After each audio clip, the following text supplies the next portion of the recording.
Hey folks, 420, you've heard of it before. The International Cannabis Holiday is around the corner, and our friends at Sunset Lake Seder are celebrating with their biggest sale of the season.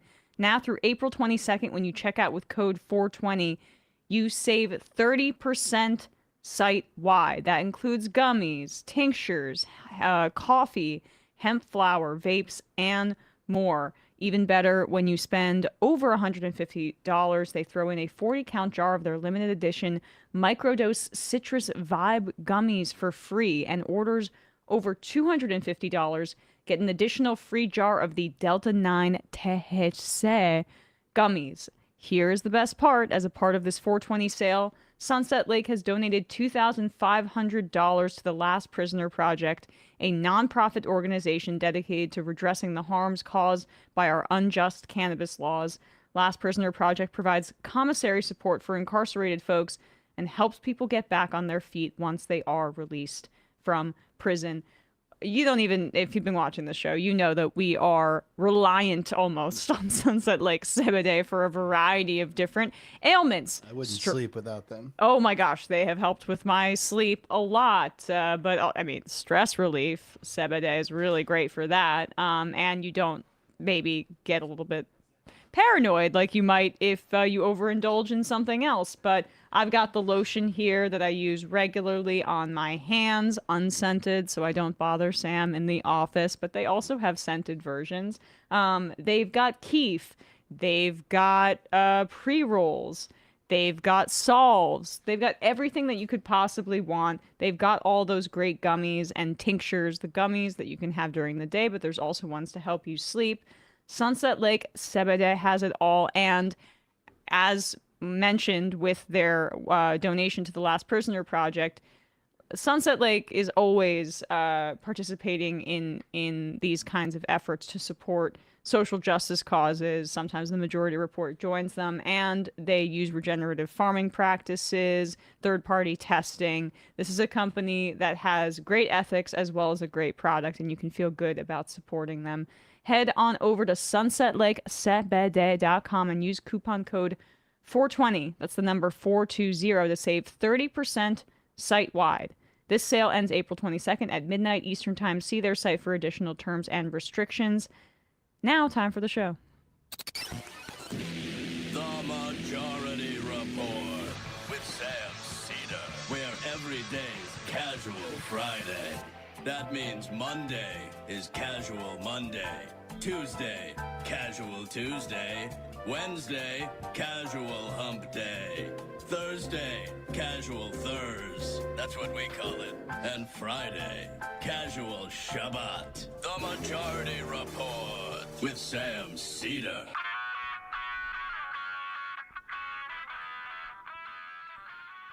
It is Friday, April 10th, 2026. My name is Emma Vigeland, in for Sam Seder, and this is the 5-time award-winning Majority Report.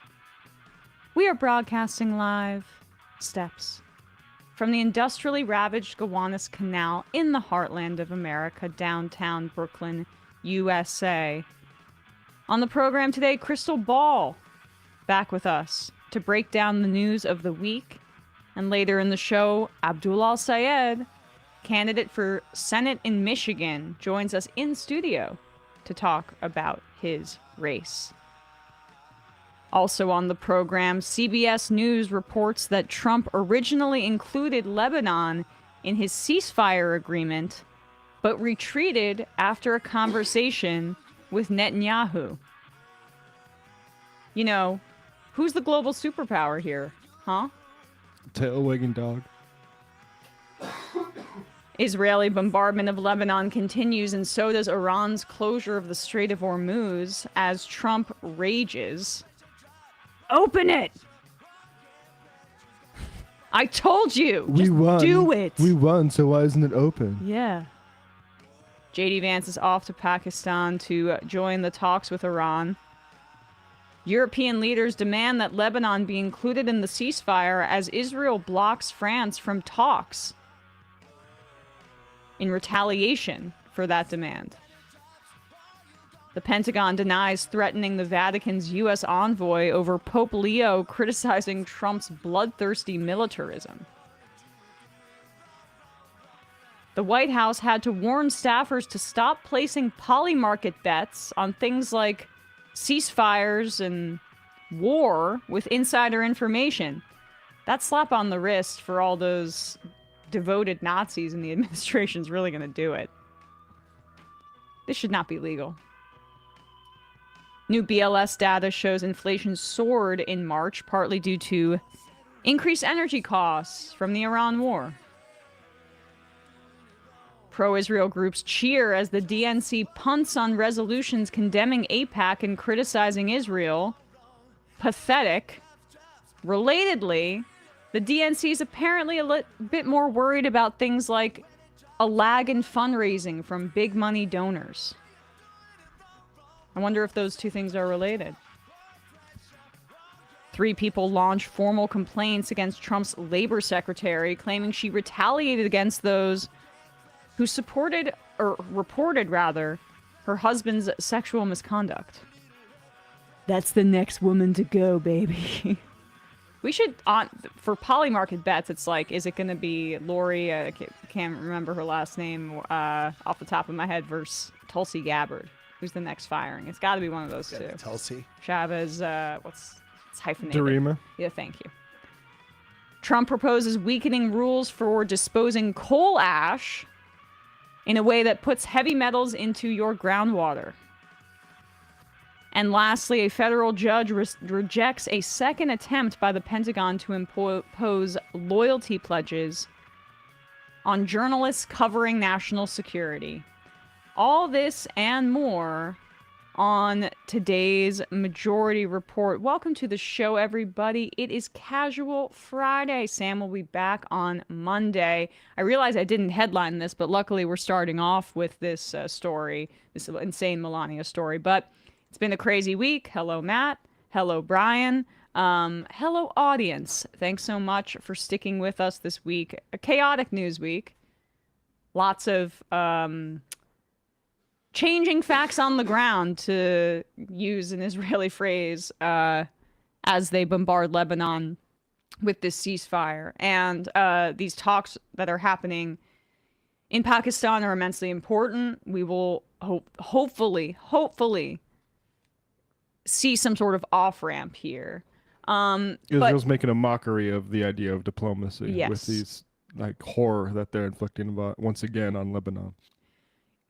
You know, though, how many people thought that the Iran war was a way to distract from the Epstein files? For me, that's not as direct as it gets. I think Trump was high on militarism, but I mean, even if it's not true, it's good political propaganda. There's a concept called overdetermined, where a large number of factors lead to a certain outcome, and maybe none of them play a singular decisive role, but they all contribute. Well said. So just for the sake of this argument, you know how many people thought the Iran war was a way to distract from the Epstein files? Well, what do you do when you need to distract from the Iran war? Yesterday, Melania Trump, the movie star and female empowerment goddess girl. Anti-bullying activist. I mean, I don't know her as anything else. Fashion icon. She summoned the press to the White House for a surprise press conference. Now, I joke about this being a distraction from the Iran war because we will play a clip from Trump, or a reporter talking about their conversation with Trump, where it doesn't seem like this was that coordinated. Melania Trump gave a surprise press conference, and you know how all these conservative influencer rats are scurrying off the ship because Trump is sinking like a lead balloon? I guess this also includes the president's wife. Here she comes to with this impromptu announcement. Definitely nothing weird coming out in the next few days. Don't worry about it. Where's the humanoid robot at? Time to make air clear. Good afternoon.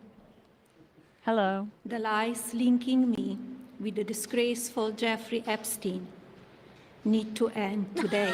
Okay, all right.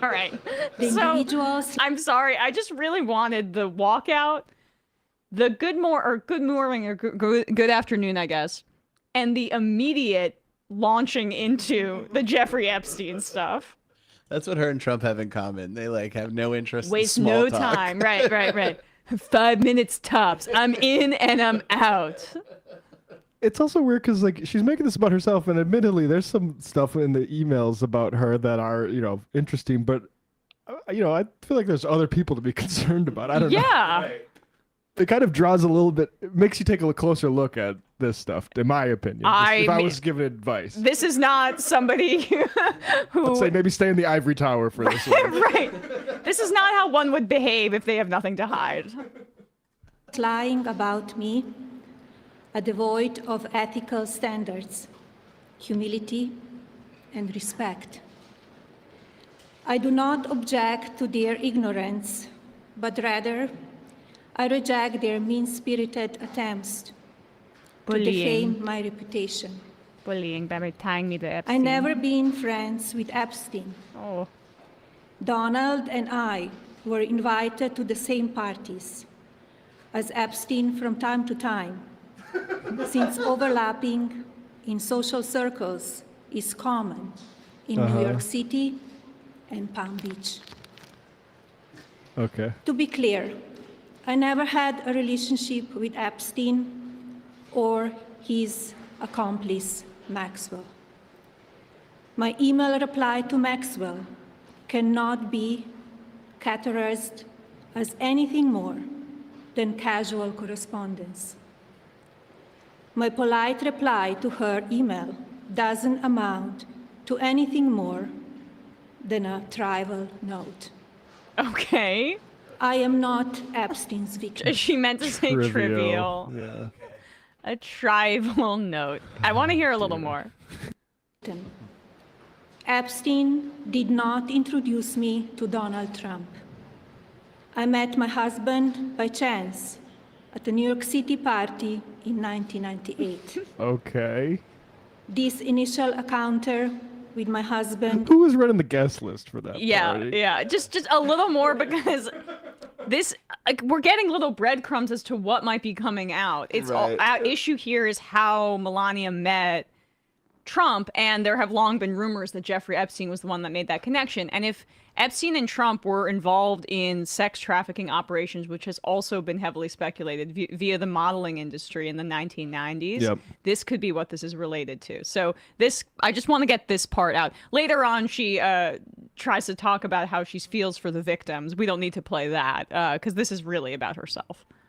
My husband by chance at the New York City party By chance. in 1998. Oh, what a coincidence. This initial encounter with my husband is documented in detail in my book, Melania. We've The all first read that. time Plug I in there. crossed paths with Epstein was Available in the at year Amazon. 2000 at an event Donald and I attended together. At the time, All right. had I think that's never met basically Epstein. good. So that's her making it clear that that correspondence between Maxwell and me, where I ended the email in 2002 with love at the end, was casual correspondence. And Called her Dear G.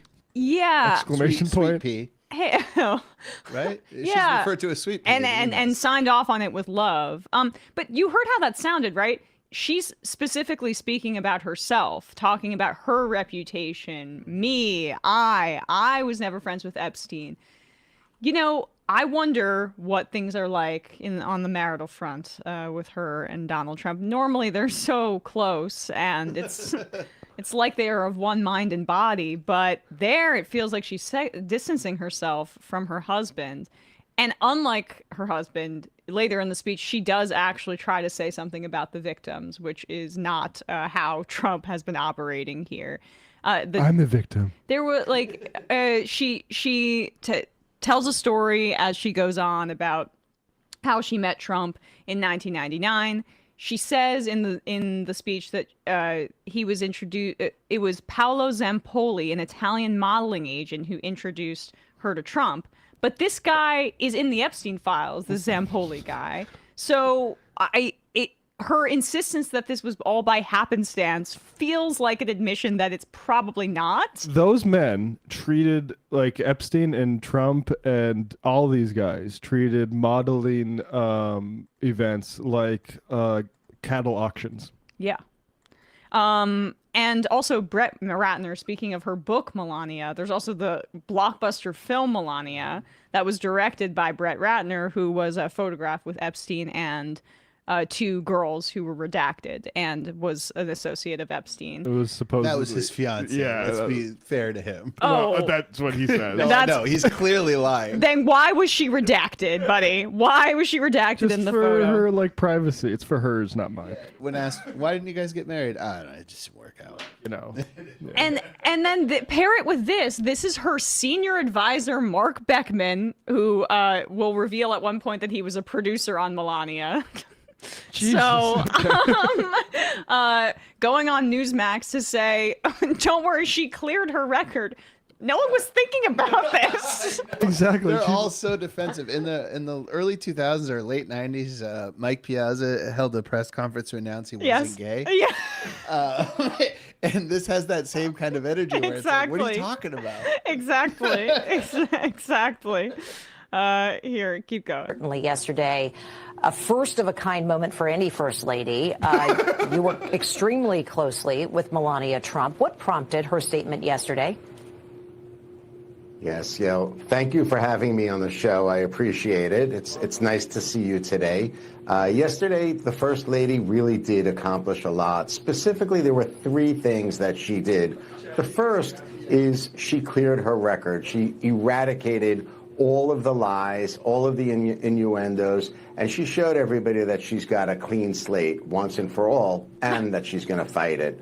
Number two, she became the champion for these women, for the victims. There really isn't someone out there as high profile as the First Lady that is out supporting the victims, supporting these women, and Melania Trump certainly did that. Yes. Two things. So you mean not the president? Thanks for that, granting that. And two, can we maybe let the victims say that as opposed to somebody who works for Melania? Yeah. And I don't know. It's a little undercut by the fact that she's still married to somebody who's credibly accused of covering this up, of misconduct himself, and has also been found liable for sexual assault in court and has dozens of accusers. But I guess no one stands up for women like Melania.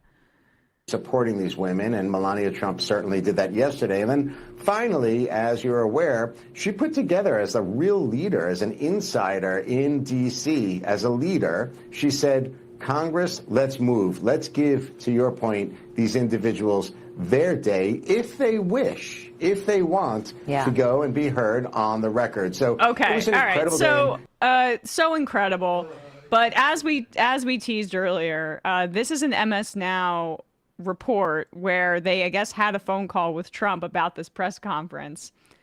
And her emphasis on herself probably was not an accident, because the White House is now saying that Trump, of course, knew that this was happening. But that's not what he said to this MS Now reporter yesterday.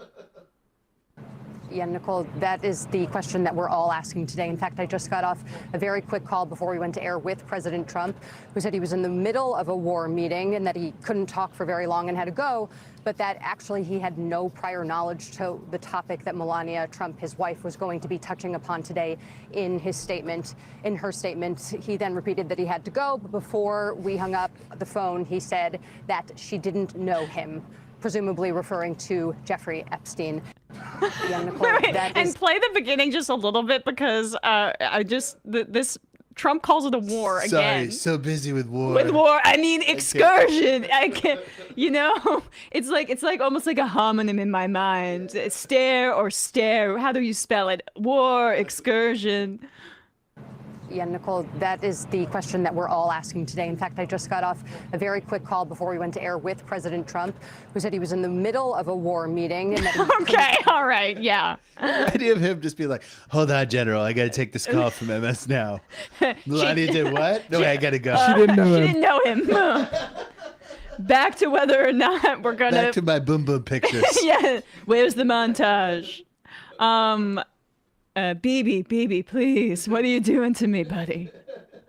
What do you have on me? Is that, I mean, I don't know. The speculation has to continue on that front, given like the nature of like what we're hearing about these meetings coming out of the Iran war with Netanyahu in the Situation Room, and like, just a one phone call to Trump means that he can change course on the terms that he agreed to on this ceasefire. Like, he's certainly acting in a way that's consistent with him not wanting to piss off the Israelis for whatever reason. So in interesting a way that timing. Even other presidents had said, look, like Biden, like we'll let you ethnically cleanse Gaza. I'm not going to start this Iran war for you. Trump did. Yeah. And now he gets ghouls like Anthony Blinken, who should be in The Hague, fodder to go on Jimmy Fallon and say, you know what, we would have never have done this. Oh, I'm sure. We would have just done the genocide in the way that we were doing it previously. That was we wouldn't have as criminal as anything. We wouldn't have let Israel bite off more than they can chew. Yeah. In a moment, we will be speaking to my buddy Krystal Ball, but first, a word from two of our sponsors. We all know health issues don't follow a 9-to-5 schedule. Well, with ZocDoc, having no time to book your doctor's appointment is actually no problem. When you don't have time for yourself until 11 p.m., or you cut your finger, you're making a midnight snack, or you need a late night heart-to-heart or you have one with your friend who pushes you to finally see a doctor, you can go to ZocDoc anytime, 24/7, and find a doctor that you love to make your health plan happen. Yep, even if it's way after hours. ZocDoc is a free app and website that helps you find and book high-quality in-network doctors so you can find someone you love. This is how I found my dentist, and I'm just in awe that this interface hasn't been incorporated by really every doctor's office at this point, but there's a ton that have gotten on board with it, because we're talking about booking in-network appointments with more than 150,000 providers across 50 states. You want to see your doctor in person? Great. You prefer a video visit? Well, you can do that too. When you're ready, you can see their real-time availability and click to book instantly. No phone tag, which is really the worst part of booking an appointment sometimes with your doctor. No waiting around. Appointments made through ZocDoc happen fast, typically within just 24 to 72 hours of booking, and you can even score same-day appointments. Love my dentist, found him through ZocDoc. I know pretty much everybody here has found their doctor through ZocDoc, and it's just so easy to have the calendar laid out in front of you, and you don't have to be calling, maybe using some sort of robot assistance on the phone. ZocDoc takes care of that for you altogether. I'd like to thank ZocDoc for sponsoring today's episode. Stop putting off those doctor's appointments and go to ZocDoc.com/majority to find and instantly book a doctor you love today. That's ZocDoc.com/majority, ZocDoc.com/majority. Thanks, ZocDoc, for sponsoring this message. Link down below in the video and episode descriptions and at majority.fm. And lastly, right now and for a while, we've been seeing these spastic economic uncertainty, experiencing at the very least all of this, thanks to AI, the politics that we cover on this show, war, tariffs, the market, all these falls and spikes. And many of us are probably underinsured, overpaying, and underprotected, especially if your policy is through your job. Well, one way to protect your future is through life insurance with SelectQuote. Sam has been preaching this, how easy it's been with SelectQuote and how much a peace of mind it gives you when you're thinking about your loved ones. For over 40 years, SelectQuote has been one of the most trusted brokers in insurance, helping more than 2 million Americans secure over $700 billion in coverage. Their mission is simple: to find you the right insurance policy for your unique needs. They shop, you save. Unlike other one-size-fits-all life insurance companies, SelectQuote's licensed agents work for you. In as little as 15 minutes, they'll compare policies from top-rated carriers to find you the best fit for you, and they work for you for free. Head to selectquote.com/majority, and a licensed insurance agent will call you right away with the right policy for your life and your budget. No medical exam, no problem. They partner with providers offering same-day coverage up to $2 million without needing to visit your doctor. If you have high blood pressure, diabetes, heart disease, etc., well, SelectQuote has partners with policies designed for many pre-existing health conditions so you can get the protection you deserve. Life insurance is never cheaper than it is today. Select Quote. They shop, you save. Get the right life insurance for you for less and save more than 50% at selectquote.com/majority. Save more than 50% on term life insurance at selectquote.com/majority today to get started. That's selectquote.com/majority. Link down below in the video and episode descriptions and at majority.fm. Quick break, and when we come back, we'll be joined by Krystal Ball.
We are back, and I'm thrilled to be joined by my friend Krystal Ball, political commentator and co-host of Breaking Points and Krystal, Kyle and Friends. Welcome back to the show, Krystal.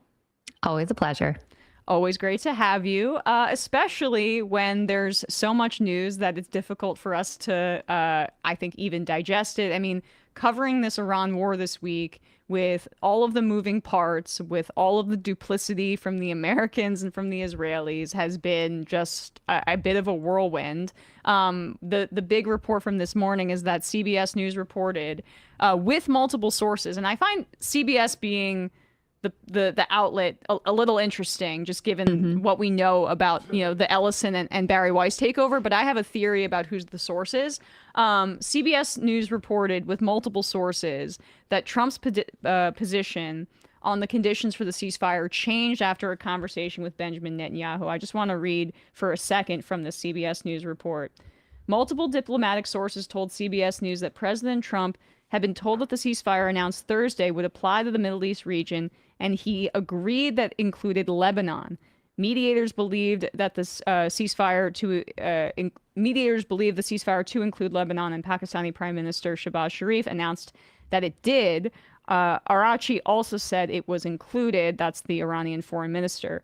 On the day of the ceasefire, a White House official told CBS News that Israel had also agreed with the terms of the deal that Pakistan had helped to broker. However, the U.S. position shifted following a phone call between Netanyahu and Mr. Trump.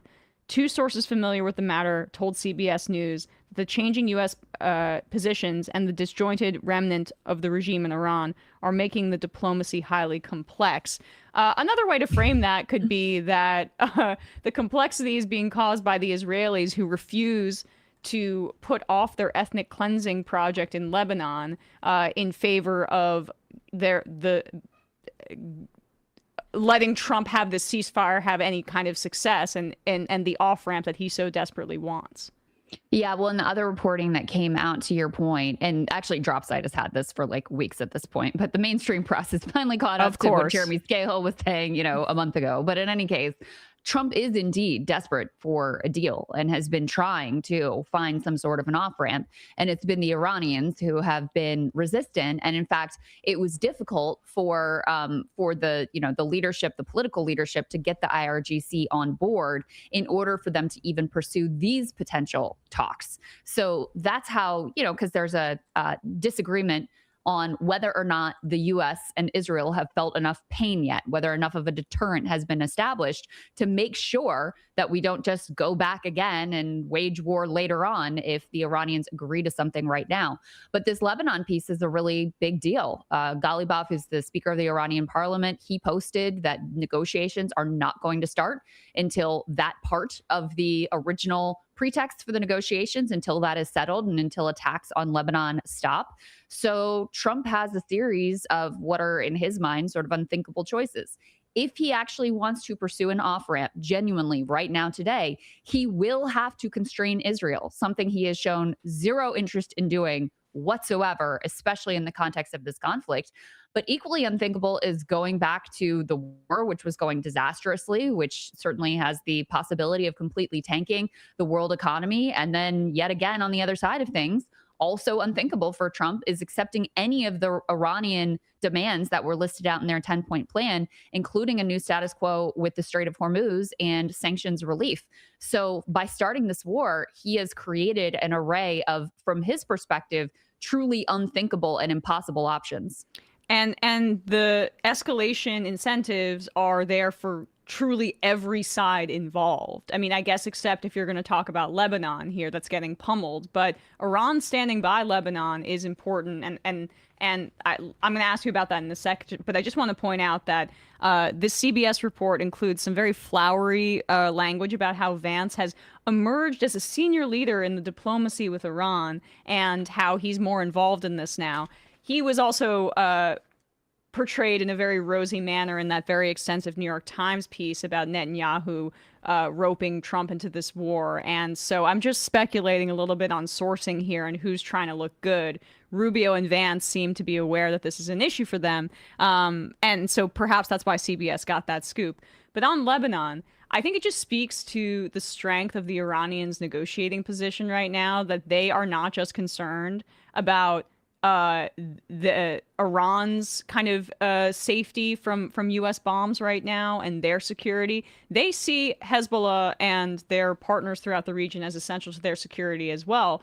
And they know that they've been able to effectually, via geography, exert control over the Strait of Hormuz, and that the Americans really have no other options except escalatory bombings via air campaigns that haven't had the effects that they want. They've stationed troops all in the region, but don't seem to want to have the balls because of the political fallout to actually launch a ground invasion. So they know that the Americans have fewer options, and they're flexing like, yeah, we might have the capacity to protect our allies here and really kind of fortify an axis of resistance to the new axis of evil in the 21st century, the Nazis in Israel and the Americans. Yeah, that's very well framed, because they don't just see Hezbollah and Lebanon as like, oh, we're looking out for our fellow man. They see it as important for their own security and their ability to project power. And Hezbollah and Iran have coordinated very effectively in terms of this latest war. So no, they have been very clear from the beginning, I mean, for weeks now, that Lebanon must be part of the deal. Trump is lying when he says that, you know, oh, we didn't know that, or JD Vance when he says, oh, this was a misunderstanding. No, it was very clear. That point was made. That was issued in the Pakistani prime minister's tweet that apparently we drafted. Like, this was all very clear and settled from the start. So I absolutely believe the reporting that the Netanyahu called and the story changed. But, you know, I mean, for Iran, they are really in the catbird seat. They are in a position to name their demands. And I am of the view, and I don't know if you agree with this or not, Emma, but, you know, we got told the story about the airman who was lost and he was rescued and all of this. You know, I am very persuaded by the arguments that have been made that there was another operation that was going on there as well. Expand on that? Like, I am persuaded by what I've heard from that, but I haven't dug into the details on it. So maybe you can explain what people are speculating about with this story. Well, the TLDR is, and this is speculation, but the TLDR is that the force package, the amount of stuff and the amount of people that they were bringing in to rescue this one dude allegedly makes no sense. And it happened to be near Isfahan, which is where we think most of the uranium, highly enriched uranium, is located.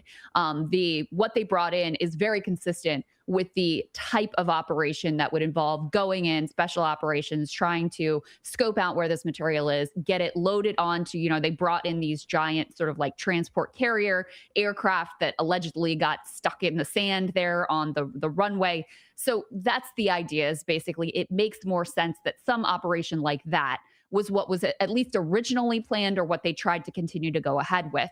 And again, this is speculation, it's not proven, but I think there's a fairly persuasive case here. Also, it's weird that we have never again heard about this supposedly rescued hero airman, but whatever. Put that aside for now. He is risen and he is now up in heaven with his father and looking down upon all of us. But in any case, the reason I bring this up, and I think it's significant, is because if there was some sort of a raid planned to secure some of that nuclear material, you could see in Trump's thinking how that was going to be his mission accomplished moment. And then he could say, and now that I've done this, the Iranians have come to the table and we're going to negotiate an end to the war. And he'd be able to have some sort of a victory narrative. If this was part of the plan and it went completely sideways, the largest amount of military equipment having to be destroyed and being lost in a single day since Vietnam went completely disastrously wrong, it may have been a wake-up call for him of, oh, there is not a military off-ramp here. Anything we try to do is going to be a disaster that's going to cause massive loss of equipment, life, humiliation. We're going to be bogged down now on the ground in Iran. This is not going to work. And it's right after that whole thing, whatever that was, happens, that you get Trump with these bizarre truth socials. The one on Easter Sunday where he's saying, open the fucking strait and, praise be to Allah. Then you get the genocidal mania one where he threatens to kill the entirety of Iranian civilization, never to return again. These smack of desperation, but it also gave him the ability to say, oh, look, through my bullying and my threats, now Iran has come to the table. Now, I don't think many people, including in his own base, are buying it. But to me, that is the logical progression of what likely happened here and led us to the point that we're at now. And then we're at the point where Trump wakes up in the morning. We played Fox and Friends saying, are you kidding me? All of these 10-point plans that are supposedly the framework for a deal it's all Iranian demands.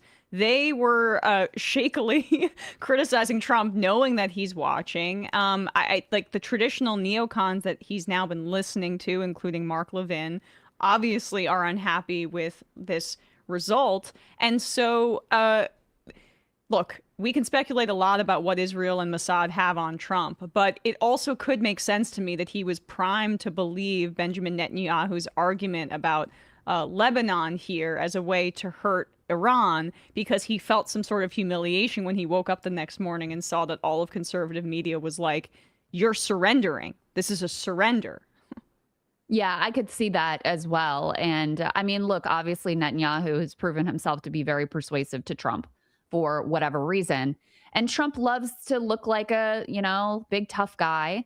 And if you're letting Hezbollah just be there and able to continue to operate in Lebanon, yes, that looks like another defeat, a defeat for Israel most directly, but also for U.S. imperial interests. And in terms of U.S. imperial interests, I don't know if we are able to get our arms around right now the impacts to what this means for the global order, what this means for the U.S. in the region. Like, the U.S. has shown that they are unwilling and unable to defend their Gulf state allies where we have bases. So, what is the value in having these kind of security relationships here when perhaps they could just maybe cool relations with Iran or have China be a more powerful player in the region that's not going to prioritize Israel above all? Because that's in part what might be this wedge between the U.S. and some of these Gulf states that are in many ways large corporations and like the UAE, for example. If the U.S. can't guarantee security, well, I mean, and there's already this understanding from some of these Gulf states that they have to move beyond oil and gas as being the center of their economies. Like, let's do tourism, let's do sports and stuff. They might want to develop relationships with other with say Russia and China that are a little deeper than they were prior to this. Yeah, I mean, we live in a new world now, and I think we're only just beginning to understand what that really looks like. And you're pointing to the GCC states, and you're absolutely right about that. I mean, the UAE is the most clear-cut example. Their whole business model is attracting wealthy expats from around the world. And now if you've got a more hardline Iranian government in place, and they've proven their ability and willingness to strike inside of, Dubai and send all of your wealthy expats fleeing the region, you got a big problem on your hands. And at the same time, look, 13 bases in the region, American bases in the region, have been damaged to some extent, which making them apparently uninhabitable. They've been putting service members up in civilian hotels, which is actually, not permissible in the laws of war, literal human shield stuff there, but whatever. Nobody seems to care about that. Yeah. But in any case, I mean, just on that one front, what does the reality look like? One of the Iranian demands is all U.S. forces leaving the region. That seems like it would be unthinkable. But which one of these countries is now going to be like, yeah, come on back, US of A, rebuild your base, which made us a target, and you were unable to protect us at all. You put us more at risk. So things are on the table that we never could have thought of. I mean, the piece with the Strait of Hormuz obviously being central. If we really arrive at a new status quo, where Iran is effectively able to charge a toll in crypto, by the way, subverting the U.S. dollar-backed financial system, if they're able to charge that toll, that is $90 billion a year in revenue into their coffers. Just for comparison, their entire military budget is less than $10 billion a year. So this is big money for them. It's big money for anyone in the world, genuinely. That is the game changer. So even though you don't have Iran that we know of having established and it undercuts the petrodollar. Sorry to just, I just want to add, undercuts the U.S. economic position just in general. And here's the thing too, Emma, is, part of the U.S. empire, right? We have this sort of deal with the world. And one of the things that we provide to the world that's a sort of public good is the securing of the waterways so that goods and commerce can flow. And you don't have to pay a toll to the Iranian government. You can go through the Strait of Hormuz and it's not a problem. That's likely going to be over. So one of the main parts of our maritime-centered empire is going to be dead and gone. I mean, that in and of itself is a world-changing moment. So, and for Israel, right? They were bragging about, we're not just going to be a regional hegemon, we're going to be a global superpower. I don't think so. You're going to be, at best, sharing power with Iran, who doesn't actually need to get a nuclear weapon anymore because they have the Strait of Hormuz, which acts as a deterrent, which is almost as powerful, if not more powerful, than a nuclear threat. And by the way, they may also pursue the nuclear option as well, given the insane way that we behave around the world. So to your point about how much this is going to change everything, regardless of whether it ends now or a month from now or a year from now, I am just beginning to start to contemplate all of the consequences. And I think they will be playing out for literally decades to come. And one of those potential consequences, and I would say perhaps one of the more likely ones in the short term, is that the nature of the defeat, the nature of how much this undercuts America's kind of strategic place in the world is another incentive for further escalation. That's what is so horrifying here, is that given what we know about neocons, given what we know about Trump constitutionally, and what all the incentives are for him, he doesn't seem to care too much at this point, this mad king, about the economic pain that he's inflicting on Americans. Like, he admitted essentially that tariffs were functionally a sales tax, and how he implemented them, and he knew, and prices have gone up, and the prices of oil and gas obviously have gone up, and they might permanently go up if Iran is able to keep control over the strait. So the fact that this is such a humiliation, if the Iranian government, where there's a lot of question marks about what does this look like? I mean, they could be more hardline towards the U.S., but they could have a different stance and be more open to other nations and be more diplomatic in that way. There's still a lot of question marks about this younger crop of leadership here. The concern is that if Iran doesn't maybe try to give Trump some sort of rhetorical victory or off-ramp, even in the slightest, if they pursue humiliating the U.S., which they should maybe, I don't know, if I were them, I probably would do that, then what is Trump going to do except escalate? Because everybody around him is going to say, we can't accept these terms. Yeah, no, that you point exactly to the heart of the problem. He has to be able to sell some kind of a victory narrative, if not to the rest of the country, at least to his base. And what we saw this week when he came out and said the Iranian 10-point plan is the framework for these is a workable framework for these negotiations. Even Fox News, when they started looking through these 10 points, is going, oh, I don't know. This doesn't look like a victory to us. This doesn't look like, oh, we obliterated their military and they're defeated and we can name our price. This looks like a real problem. And that's why he had to come back and say, oh, no, not that 10. It's a secret 10 points that you guys totally haven't seen. And it's way different than the one that, that you're taking a look at right now. So his ability to sell some sort of victory narrative with any credibility, again, to the most gullible people in the country, his own base, is really essential here. I think for his own psychology, because if you don't get that, then, I personally think his presidency is de facto done. He's not going to recover. I think he's got big, big problems, but that has to be on the table for him to be able to bring this thing to a close. But on the other hand, you're right. He doesn't care about, average people struggling to pay, enough, afford enough gas to be able to get to work or whatever. He doesn't care about that. He does care about the bond market. He cares about the stock market. He cares about the oil price overall. Those are the metrics that he watches most closely. And so to continue this war and flirt with true catastrophic global economic collapse is also unthinkable for him. So this is a complete bind that he's gotten himself into of his own making, that there is no good way out of whatsoever. The only good way out was to not start this war to begin with. Now, as you said, he risks either immediate humiliation or more humiliation down the road after also having committed, more treasure and more lives to this horrific conflict. Well, okay. Yeah, things not looking that great. Maybe we can have some fun now, though, just to round out the week, because this is significant. It's also related to the Iran war. I guess we can show this, but no, it is from Trump. This is from Truth Social. Okay, so but I want 6, 7, 8, and then but we can also show this as well.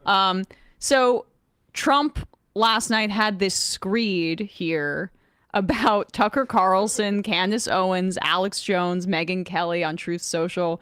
Let's put this up and we can just show some of the highlights.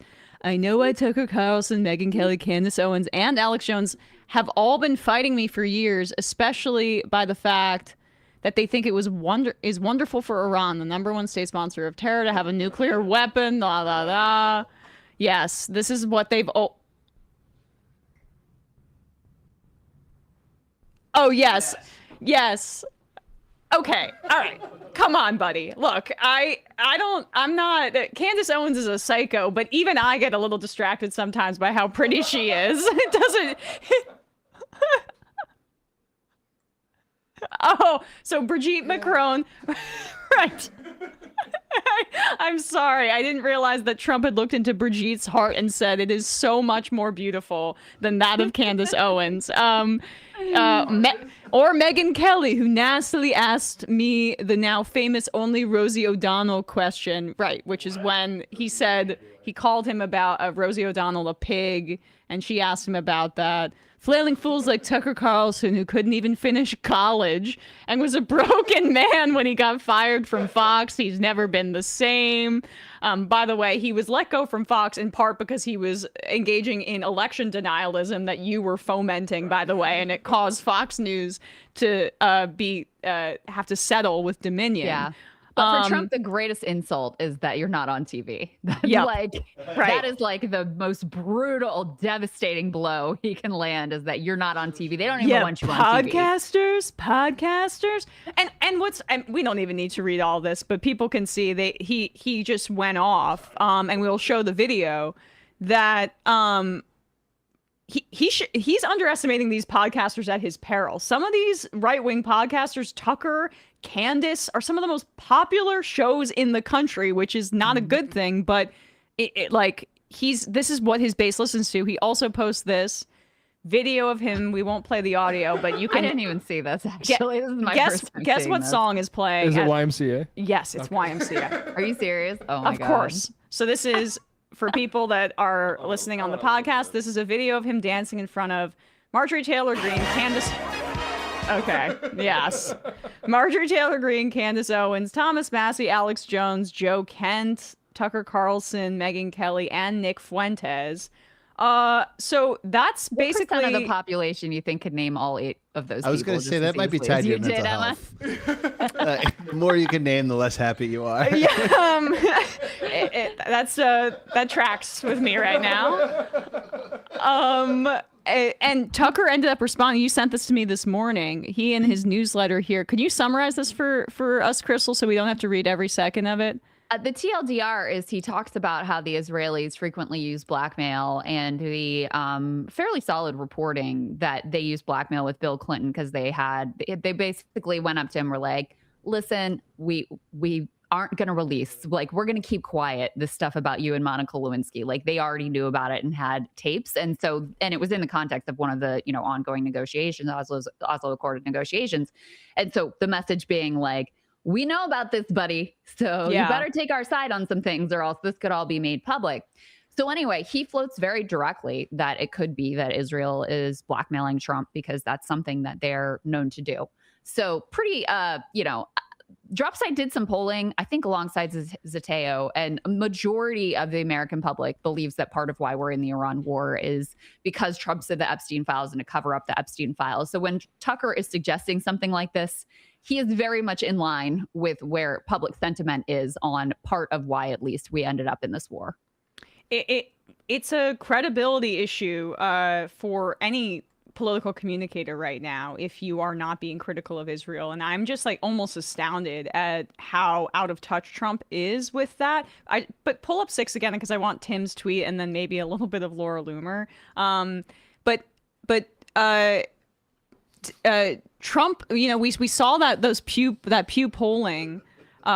Okay, Tim is upset now when he went after Tucker, Candace Owens, Alex Jones, and Megyn Kelly. That does it. I am done. This is just him trolling, though, isn't it? I think it might be. It's him trolling. Yeah, I'm so he does angry. this kind of stuff. Yeah. Oh, all right. Okay, it's performative. So I just thought, okay, that's what does it for you with Trump. Not like the war crimes as if he goes after your friends, or is Tim, as we've speculated, because he's one of the influencers that met with Benjamin Netanyahu as well as Dave Rubin. Is he looking to cozy up to the administration and to Zionists because they lost a little bit of money? He's quite worried about having to pay his mortgage.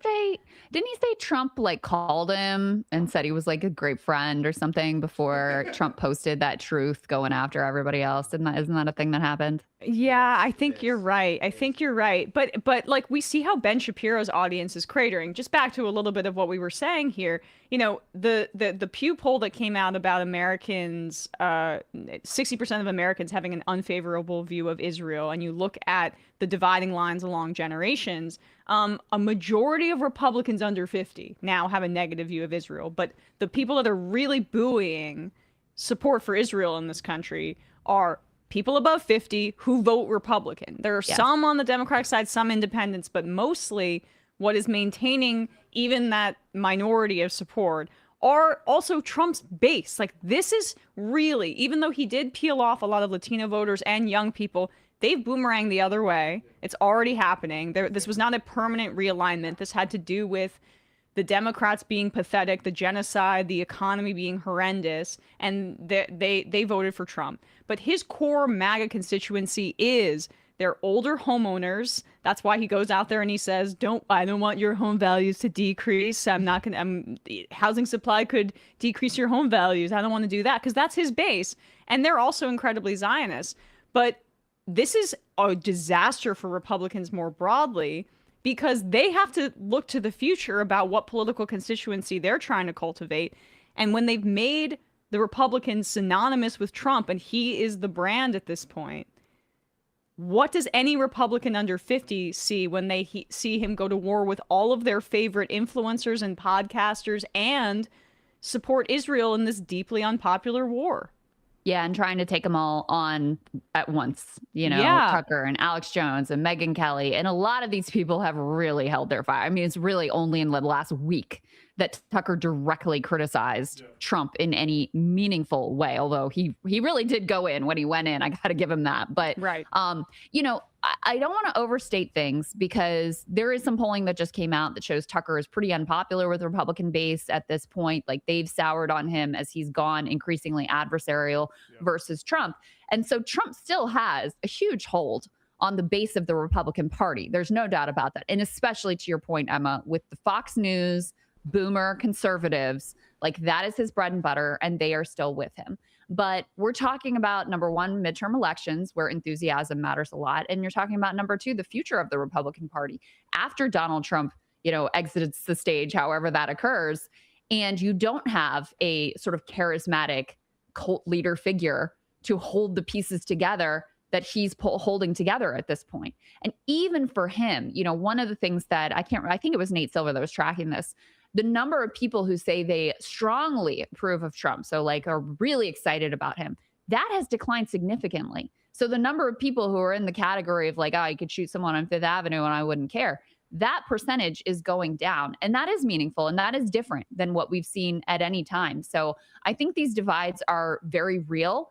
And while in the short term, with regards to the Republican base, I think Trump has more power than Tucker Carlson, is more popular than Tucker Carlson. That is certainly true. But this divide is not going anywhere. And for the future of the Republican Party is going to be a big, big problem for them. It is. And, it's also important, I think, to unpack what the right-wing arguments right now are about Israel. I think for anybody under 50, if you are not criticizing Israel, you have no credibility for the most part. It's over. It's done. And that's why the Zionists are engaging in a project of basically whale hunting these large media organizations so that they can neutralize them, or large TikTok, or social media platforms so they can neutralize them. And then, trying to do these defensive actions of smearing Hassan as some sort of unreliable narrator because of his influence on young people at this point. But that's over for anybody who is under 50. But the question is, where do we steer this conversation? And you'll notice that on the right, they focus a lot on criticisms of Israel. It's much less focused on Palestinians and their liberation. When Tucker Carlson talks about Palestinians, it's disproportionately Palestinian Christians. And he speaks about their actions in moral terms, which in the short term I think is helpful. But you see a divide in how, say, Zohran Mamdani speaks about, or Abdul al-Sayed, who we're going to be speaking to shortly, about Israel, or Graham Plattner, where it's like we have to fundamentally change our relationship with this state, or speaking about it within the terms of universal human rights. What is so convenient for Tucker and Candace and all these right-wingers that went all in to support Donald Trump is they are outsourcing deflecting blame from themselves for their support of Trump by just blaming Israel, but two, I think most critically, also washing the hands of U.S. empire for creating the monster that is Israel. And so then Tucker doesn't really have to examine his past support for things like the Iraq War, although now he's blaming it on Israel now. It's just, you don't have to look at the underpinnings of our surveillance state, of ICE, of DHS, of all of the stuff that came out of 9/11 and the outgrowth of the national security state if you can just blame Israel. Yeah, that's exactly right. And actually I was talking to Norm Finkelstein about this, and he feels very strongly about being frustrated with the sort of willful blindness about the way that the U.S. empire supports Israel more broadly, and how the Israel lobby obviously is very influential. And Netanyahu has been very influential with regards to Donald Trump and Miriam Adelson and that money, like not denying the power of that whatsoever.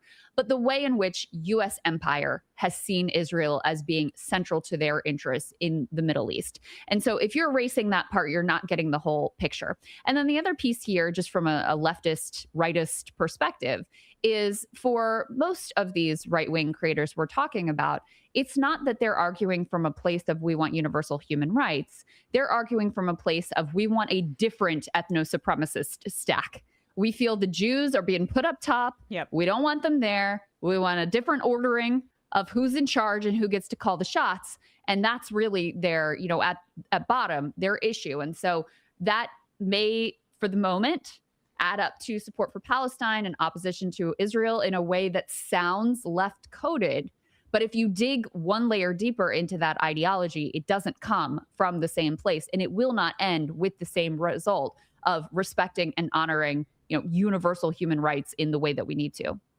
I think it's also a function of the vacuum that's been left by Democrats. And it is a dangerous situation where you can, because there is not some sort of robust response, an anti-Zionist response within any real, like within the leadership on the Democratic Party on the national level, and even our best voices on this, I still don't think are speaking about like the day after, what it means, what Israel as an ethno-state means. How can we stand for diversity here in the United States and then support an ethno-state that maintains its demographics by force and genocide? I am so desperate for there to be leadership on the Democratic side that speaks about racially integrating Israel, of a one-state solution, and of how Palestinians have a right to return, how that process needs to be overseen with peacekeepers, with like actual care. And if you were to say like, that's how understanding is engendered, living aside you're somebody that doesn't look like you, and you could speak about multiculturalism as an ethic, that's like moral courage that could be negating for the anti-Semitism that is also inherent in many of these arguments on the right. And that is being deliberately abandoned. I headlined this about the DNC, where they've punted on these resolutions, and the Israel lobby is thrilled, just condemning AIPAC and saying that we might condition aid to Israel. They did away with that. It's dangerous. It's dangerous. Yeah, well, I will say you're 100% correct about all of that, obviously. But things are changing. They're not changing fast enough, but they are changing. I do not believe that the gulf that exists between the Democratic base and the leadership of the Democratic Party is something that's sustainable. I believe that's going to shake out in the primaries that are going on right now, in the midterm elections, and finally in 2028. And then from the perspective of Israel, this gets back to the dynamics from the Iran war. As much as this likely surrender, eventual surrender from Trump is a massive defeat for the U.S., it's perhaps an even greater defeat for Israel. They have a political landscape in the U.S. that is increasingly hostile, not to mention in the entire rest of the world. But, we're obviously the ones that matter the most, since we're the ones that fund and support and arm them. Very possible that after 2028, they aren't getting the blank check that they're getting now. So they'll have to live more within their means and their own reality. And actually, we get all this, do they have a right to exist as a state? Well, they may actually have to act like a state, like the rest of the world, and have to learn how to deal and live with their neighbors and within their own boundaries. They also are going to have to grapple with the fact that Iran is a power. They're not going away. No military option is going to destroy them. So you're going to have to deal with that as well. And then there's all sorts of domestic political problems. It's not like opposition to the war, those sorts of problems, but all sorts of economic domestic issues that they're going to have to grapple with as well. So the standing of Israel in the world is going to be significantly diminished at a time when they're losing support in the U.S. as well. So the realities for them are changing dramatically. And I do think, like I said before, Democratic leadership is going to be pushed aside if they don't change their tune. And you can see them, they know they've got they're trying to change their language, but there's no middle ground position that you can strike. Just ask like an Alyssa Slotkin how that goes when you try to find the middle ground on whether or not you support a genocide. You did, girl. You did work out too well. You asked I was her thinking repeatedly. more about her more recent clips that just emerged, but yes. Oh, well, I know. I was thinking about you because of her being like, I will not go on Hassan Piker's stream. Cory Booker also said the same thing. And it was just like, oh, when did those two people recently kind of come into my feed in the past few months as it relates to Israel? Oh, it was Krystal grilling Slotkin, and then also Jennifer Welch grilling Cory Booker, and they were humiliated. So now they don't want to go on Hassan's stream. Wow, I wonder why. Yeah. Well, I'm a little embarrassed to not be as toxic in their eyes as Hassan. I've got to up my game, apparently. I think it's the whole whiteness. I mean, and that really, like, we will be talking to Abdul al-Sayed in a second, but I also Abdul al-Sayed, who is Muslim, Yeah. Make sure he doesn't squint his eyes at you, Emma. Yes, right. He's gonna look at me so Islamy. Yeah, and then it makes me feel unsafe. But that's not racism. I'm just standing up for Jews. It's just facts. Yes. Well, I mean, like that, and we'll wrap in a sec. But like I think people also are really, really sick of the Islamophobia, and in a way that I don't necessarily know if. Like boomers are, they've watched too much 24 and they're too far gone on this. But I think, like, you know, the tweet about destroying a whole civilization. There's just these little like moments where Trump's psychopathy comes out and people are like, are you for real? Like, we're sick of this kind of thing. We don't want to destroy a whole civilization. The 9/11 era propaganda, we're 20 years plus out from that at this point. It just doesn't hit the way that they want it to. And it's so blatant. I mean, it's really like ugly and blatant. And I think that for anyone, most people under 50, I can't say anyone because we've got plenty of groyper neo-Nazis under 50, right. But for many people, they see this and it just feels completely counter to their idealistic view of what America should be. With Trump, you know, there was a New York Times analysis of his replies on Truth Social, which of course is hardest core fans, and they've become increasingly negative. So I think that's worth taking note of as well. Now, it's kind of a leading indicator. These are people who are hyper online, but that post, maybe even more so than the genocidal one, but the one he put out on Easter where he's cursing and he says at the end, praise be to Allah. His base was not really super psyched about the way that was going down on Easter. So he does have, you know, even with his own base, he is on thinner ice now than he's ever been before. And that is kind of a, you know, it's a unique and wild thing to do. It's wild that it takes him like threatening genocide and actually getting into World War III and crashing the entire global economy for them to get there. But anyway, there we are. A last question, just because I wanted to pick up on this thread from you that you mentioned about Israel and their position here and how this could really, I mean, Israel is not getting what they wanted of Iran being like the failed state here. It doesn't seem like that's going to happen. But, you know, we've seen instances where Israel has so aggressively overextended itself, and we've said like they can't sustain this. They can't sustain this. But I think the timing of how Netanyahu roped Trump into this war with this meeting in February is important because he is across American public opinion, you know, like white on rice. He pays attention, Benjamin Netanyahu.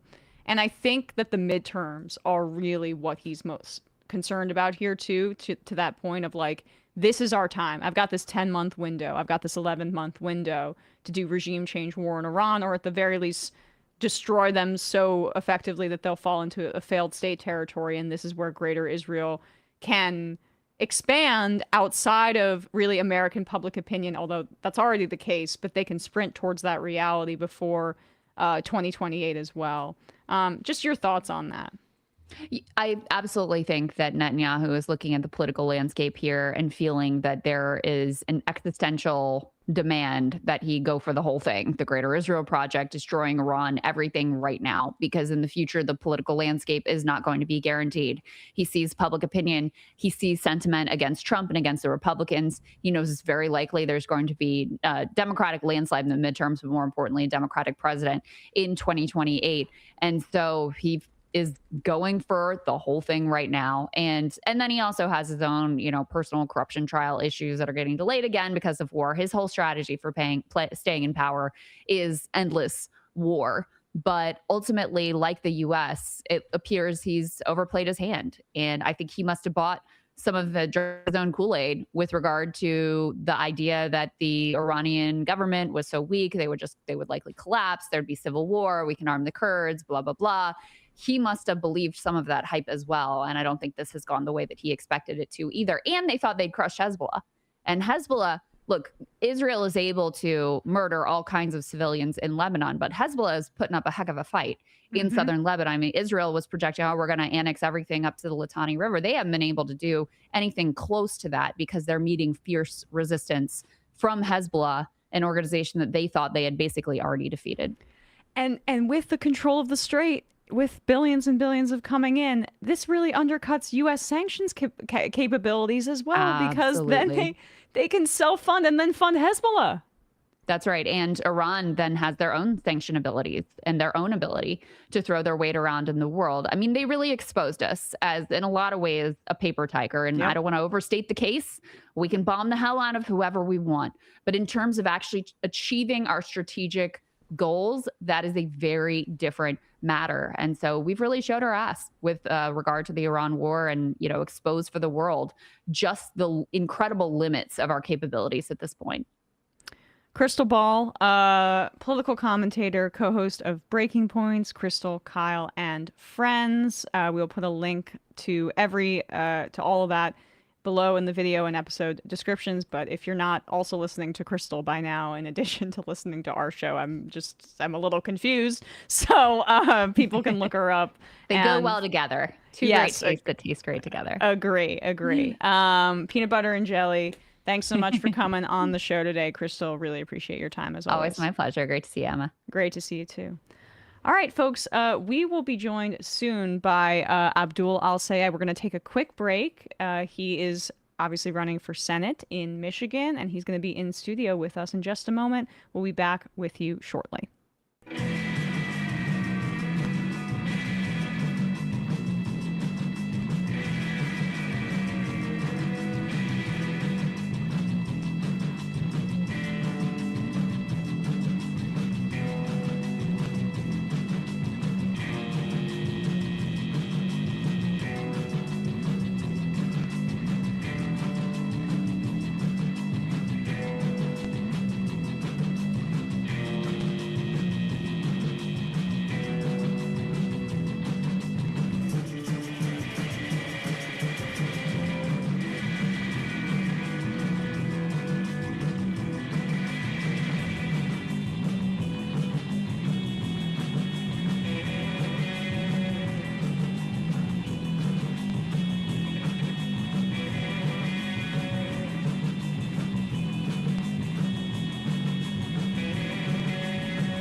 We are back, and we are joined in studio by Abdul Al-Sayed, physician and U.S. Senate candidate in Michigan. Abdul, Great to see you. Thanks so much for coming on the show. It is an honor to be with you. Thank you so much for having me, as always. Thank you for being here in spite of the fact that the elevators went out and you had to walk up. We won't say the number of flights of stairs that you had to come up. I will say there was one working. We waited an extra long time, but I don't want stolen valor on the elevator. Like we took an elevator up here. So this building is constantly presenting us with challenges, including when we have Senate candidates come and they have to walk up many flights of stairs. But that's how we make sure we have fit senators. Yeah, right. So I've been training my whole life for this moment. We are testing your physical fitness, and you have passed. So, Thank you. And can you remember man, woman, person, camera, TV? Was that the other test that Trump has to do? Oh, I remember the one about the lion and the zebra. Oh, okay. So I have administered that test. Oh, you have as a physician. It's called a MOCA, and you usually administer it to people who are either hospitalized for anything neurological or psychiatric. And I've administered it multiple times. And it's like saying, I am physically fit because I climbed up the slide in the front of the school. Okay. And the idea that he's like, I aced the mental exam. You're like, bro, like this, you just. Did anybody ever set a yourself. record for you? Like, what if they set a record for the best MOCA response? I mean, so it's something that right you do regularly, and there it is. There's the MOCA, and I've had. I mean, you do it every day, and sometimes you have patients who are extremely high functioning, and you still have to do the MOCA exam. And I had this one patient who just incredibly bright, and I administered the exam in the next morning, because what happens is you ask them to remember the order of things, and then you come back to that order of things to see if they have recall. Mm-hmm. And he had it the next day, and I was just like, all right, what are we even doing here? Right. Okay, so there's a possibility that Trump is like not even a low functioning person who has to take this kind of test, just in theory. Well, I would argue that, they say that sometimes you don't need a test to figure something out. Mm-hmm. And I think life has demonstrated that he is decidedly low functioning. Yeah. With extreme ego strength, as they would say, remembering back to my psychiatric rotation. So I'm sorry for not even, I should have begun the interview this way, just because it's my patriotic duty. Have you condemned Hassan Piker? I have not. What? Do I have to leave now? You do. I mean, in fact, we're calling the cops. Go back down the stairs. In fact, we're calling the cops. Yes. No, up the stairs and down. We literally brought you here to ask you if you would condemn him. Go back down the stairs. Yes. Get out. I mean, I obviously do because I'm a patriotic American. No. Just I guess that for people that aren't aware, there was a small kerfuffle. There was a small kerfuffle. There a 3-week-long media cycle. A 3-week-long media cycle where there's a lot of centrist Democrats and pro-Israel donors that are trying to discredit Hassan in particular because he has joined up with progressive candidates across the country, including yourself, doing rallies. We played some footage of it earlier this week at Michigan and Michigan State of the lines that were outside of your rallies to see you and Hassan together. And the queen from Western PA, Summer Lee, gotta say.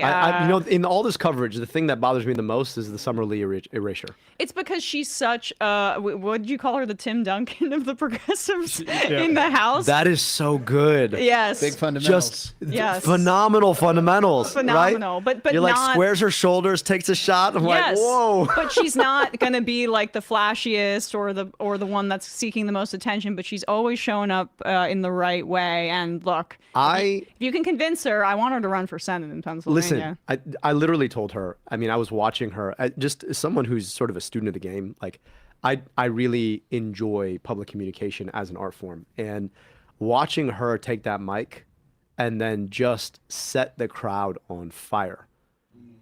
I was just like, oh my God, like it would be so fun to watch you run against that ogre. Yes. I would love that, right? I mean, and Tim Duncan wins championships. I'm just saying, doesn't just win games, he wins championships. He wins championships. That's what but I think that it was the previous Democratic senator that just lost Bob Casey. to Casey. Yeah, Casey. He's already like him coming out the other day and saying, "Oh, I'm going to run for Fetterman's seat." To me, I think he saw how Summer Lee was kind of putting herself out there a little bit and wanted to head that off. That's just my speculation. Honestly, let's have him jump in. Sure. And then have Summer Lee jump in. I actually love those odds. I love those odds too. Well, I mean, if there's any other white dude who wants to run in Pennsylvania, right, preferably over the age of 60, right, please jump on in. There is an open U.S. Senate seat, and then like Summer Duncan's jumping in. Yeah, exactly. Ray of sunshine there are so many plays on her name. I love it. It really could work. And she's exactly the kind of voice that people are craving, similarly to what you're seeing with your campaign. Like, this has been a long campaign process so far. And I was looking, Michigan primary's not till August? August. And we've been at this now for a year. Yeah. We're celebrating a year into this campaign on April 17th. Yeah. So just reflect on, I think, one, your surge in popularity is really coming at the right time right now. I know that these attacks on Hassan really backfired because didn't you guys get a lot of small dollar contributions once there was more sunlight on your campaign through this? It's been a bit of a slower buildup, but right now it feels like there are a lot of establishment Democrats panicking about where you're at in this race. Yeah, I mean, look, we had a clear sense of the race we wanted to run from the jump, and I also knew it was coming for me. We watched it happen in 2025. I mean, just to speak to the controversy, quote unquote, TM. Hassan was invited by Vice President Harris to the DNC to stream from the DNC. The last time he appeared with anybody in this race, it was actually Senator McMorrow, who was also at the DNC speaking. And then the audacity that we have to do the same thing that Vice President Harris did. It was wild to me. Now, look, I knew that there were going to be some voices, particularly from the pro-genocide wing of the Democratic Party, that were going to come out and say, well, how could you? I didn't realize it was going to be a 3-week news cycle in a news cycle that should have been 100% focused on an illegal, unjustifiable war. And then people ask, well, why do we lose? Well, I think it's this story in a nutshell. Number one, we miss opportunities to speak to the broadest issues that affect everyday people, because this war is literally lighting our tax dollars on fire to raise our gas prices for God knows what reason, except for the interests of a foreign government. Then there's the fact that people are frustrated because we're campaigning.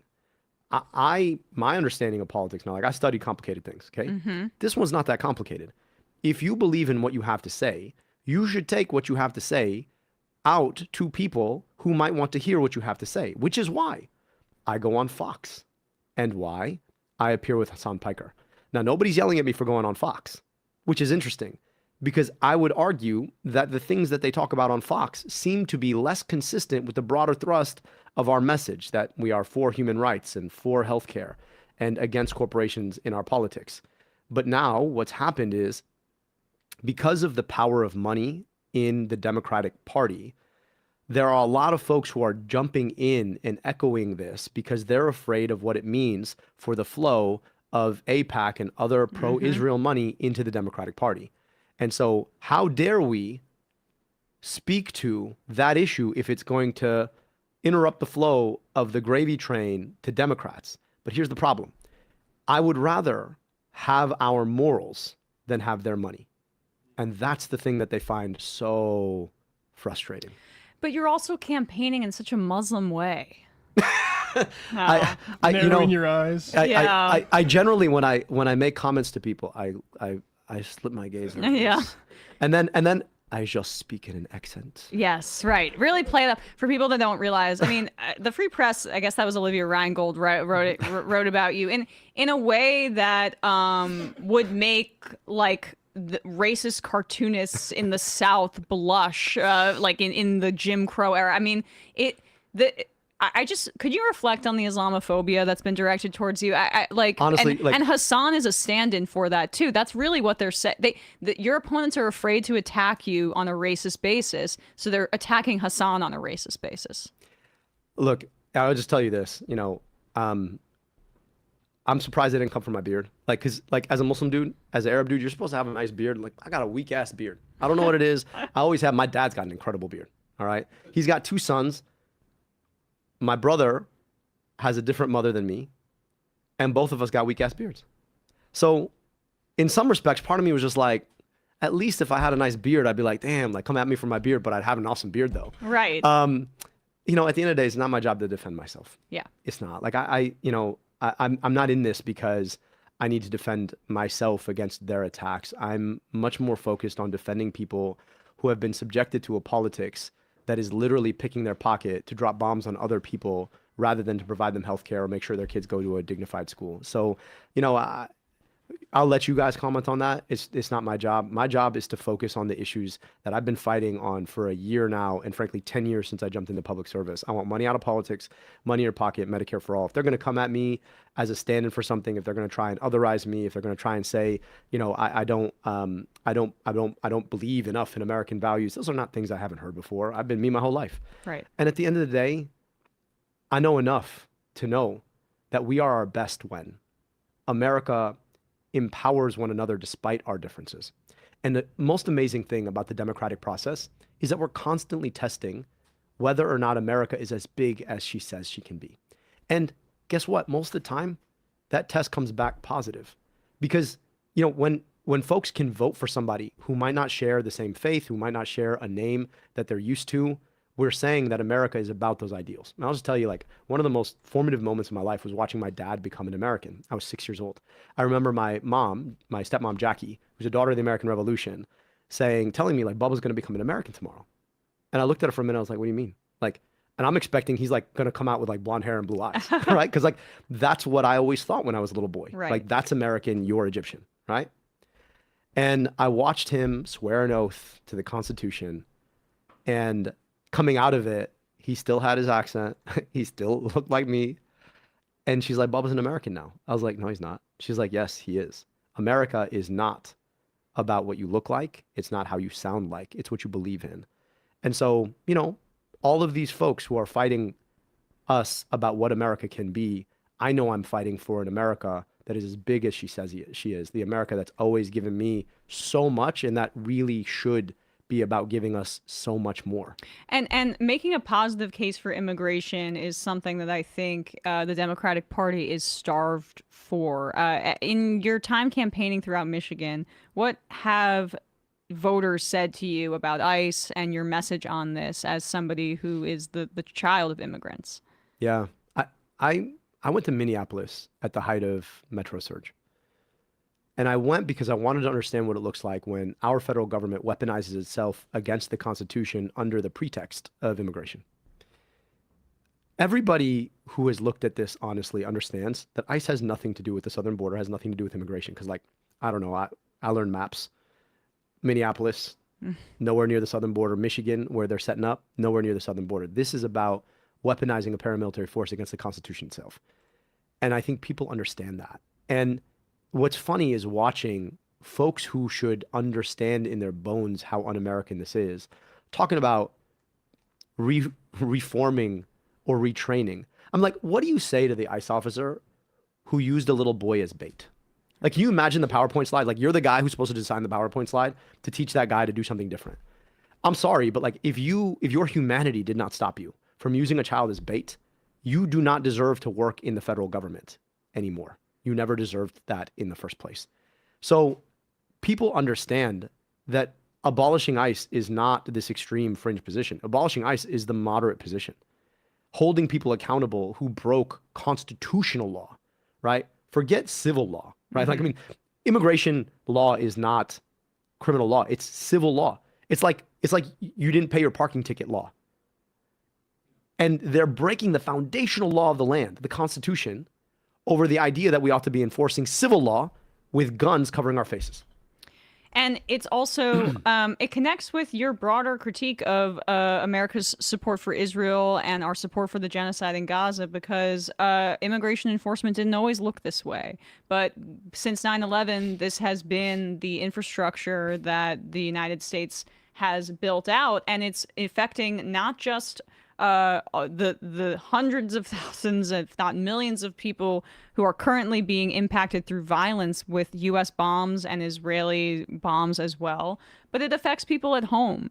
And has that been a salient kind of argument for you on the campaign trail, connecting the struggle of everyday people in Michigan and even their experiences with ICE, which I think is a part of this?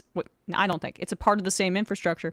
Have they made those connections? Do they understand fundamentally how linked we all are here? So fundamentally. And here's the thing about it. Like, I don't need the good people of Michigan to understand the plight of the Palestinian people to want to stand up against this. I just need them to understand their own plight. Every dollar that we send abroad to subsidize genocide, every dollar that we send abroad to drop bombs in Iran or bombs in Lebanon or bombs in Gaza is a dollar that we're not spending to provide your kid a good school, your kid healthcare, your kid dignified infrastructure that you guys drive on every single day. And at the end of the day, we are getting our pockets picked by our own government, being wasted around this idea that somehow we've got an enemy outside at the gate or we've got enemies within, when really at the end of the day, the enemy is this idea that we cannot invest in ourselves and build good things for each other. So people get that 100%. And like, people are feeling that. You can't afford your groceries? Well, probably has something to do with corporations who are manipulating our government to focus on issues that have nothing to do with you, right? You can't afford to fill your tank with gas? Well, turns out that when we bomb oil depots abroad, it raised the price of oil. You can't afford to see a doctor? Well, we could be investing in your ability to see a doctor, except for instead we're wasting our money on ICE, $185 billion. ICE funded to the tune of $185 billion. That's more than the budget of the U.S. Marines. It's more than the budget of the FBI, right? It's funny to me because, like, well, you're a Medicare for All guy. I have a book on my shelf back at home. You and Bernie Sanders both wrote the book on Medicare for All. You also ran for governor in 2018. I think that's when I first covered you. So, I mean, healthcare has been your central issue here. Just speak about what people are experiencing with their healthcare, and honestly, the pain from this big ugly ass bill paired with the prioritization of tax dollars going elsewhere. We're going in the exact wrong direction. Yeah. Let me offer just some statistics here to set up. We hold as a country $225 billion of medical debt. It affects a third of U.S. households. To put in perspective, $225 billion is more than the GDP of half of the states in the entire United States. The median deductible, which is the money you pay to get the healthcare you already paid for in the form of a quote unquote premium, which you pay every 2 weeks or 4 weeks. Median deductible for a family of four is about $4,500. If you think that about what the average or the median income is, about $80,000, you're talking about having to pay a whole paycheck to get healthcare after having every single paycheck before that garnished just for the privilege of being able to pay a little bit more because you got sick. That's where we live right now. It's funny to me, right? Because when people think about what they really want, most people just want to have the security of being able to see a doctor if they get sick without having to choose between that and financial calamity. And that's exactly what Medicare for All would do. Chances are you probably have an insurance card somewhere in your wallet. That insurance card you probably paid about $1,000 a month to get, depending upon how you do it, you or your employer, right? And then to be able to actually use it, you're paying an extra $3,000, $4,000, $5,000, $6,000 deductible. And then even after that, you still got like a copay or something else you got to pay just to go see a doctor. That's the current experience. Imagine next to it, you had a Medicare card that was given to you the day you were born that would not expire until you expire, hopefully after 120 years, peacefully in your sleep, okay? And that you don't have to pay anything to have. You don't have to worry about whether or not you've paid a premium. You don't have to worry about a deductible. There is no copay, and it's good anywhere you go. They don't get to gatekeep in-network, out-of-network. That security would mean that thousands of people would finally have the freedom to see a doctor without having to worry about debt. It would mean that people who are stuck in dead-end jobs could like finally go and start that amazing business. Like, it is the most important boon to business we could possibly do. Think about how many people stuck in bad, potentially abusive relationships because they can't go without their insurance. Like, that is the single most important thing we could do to free up American life. And the only thing standing our way is corporations whose CEOs make tens of millions of dollars a year, picking our pocket because we deign to do the thing that everybody does, which is get sick.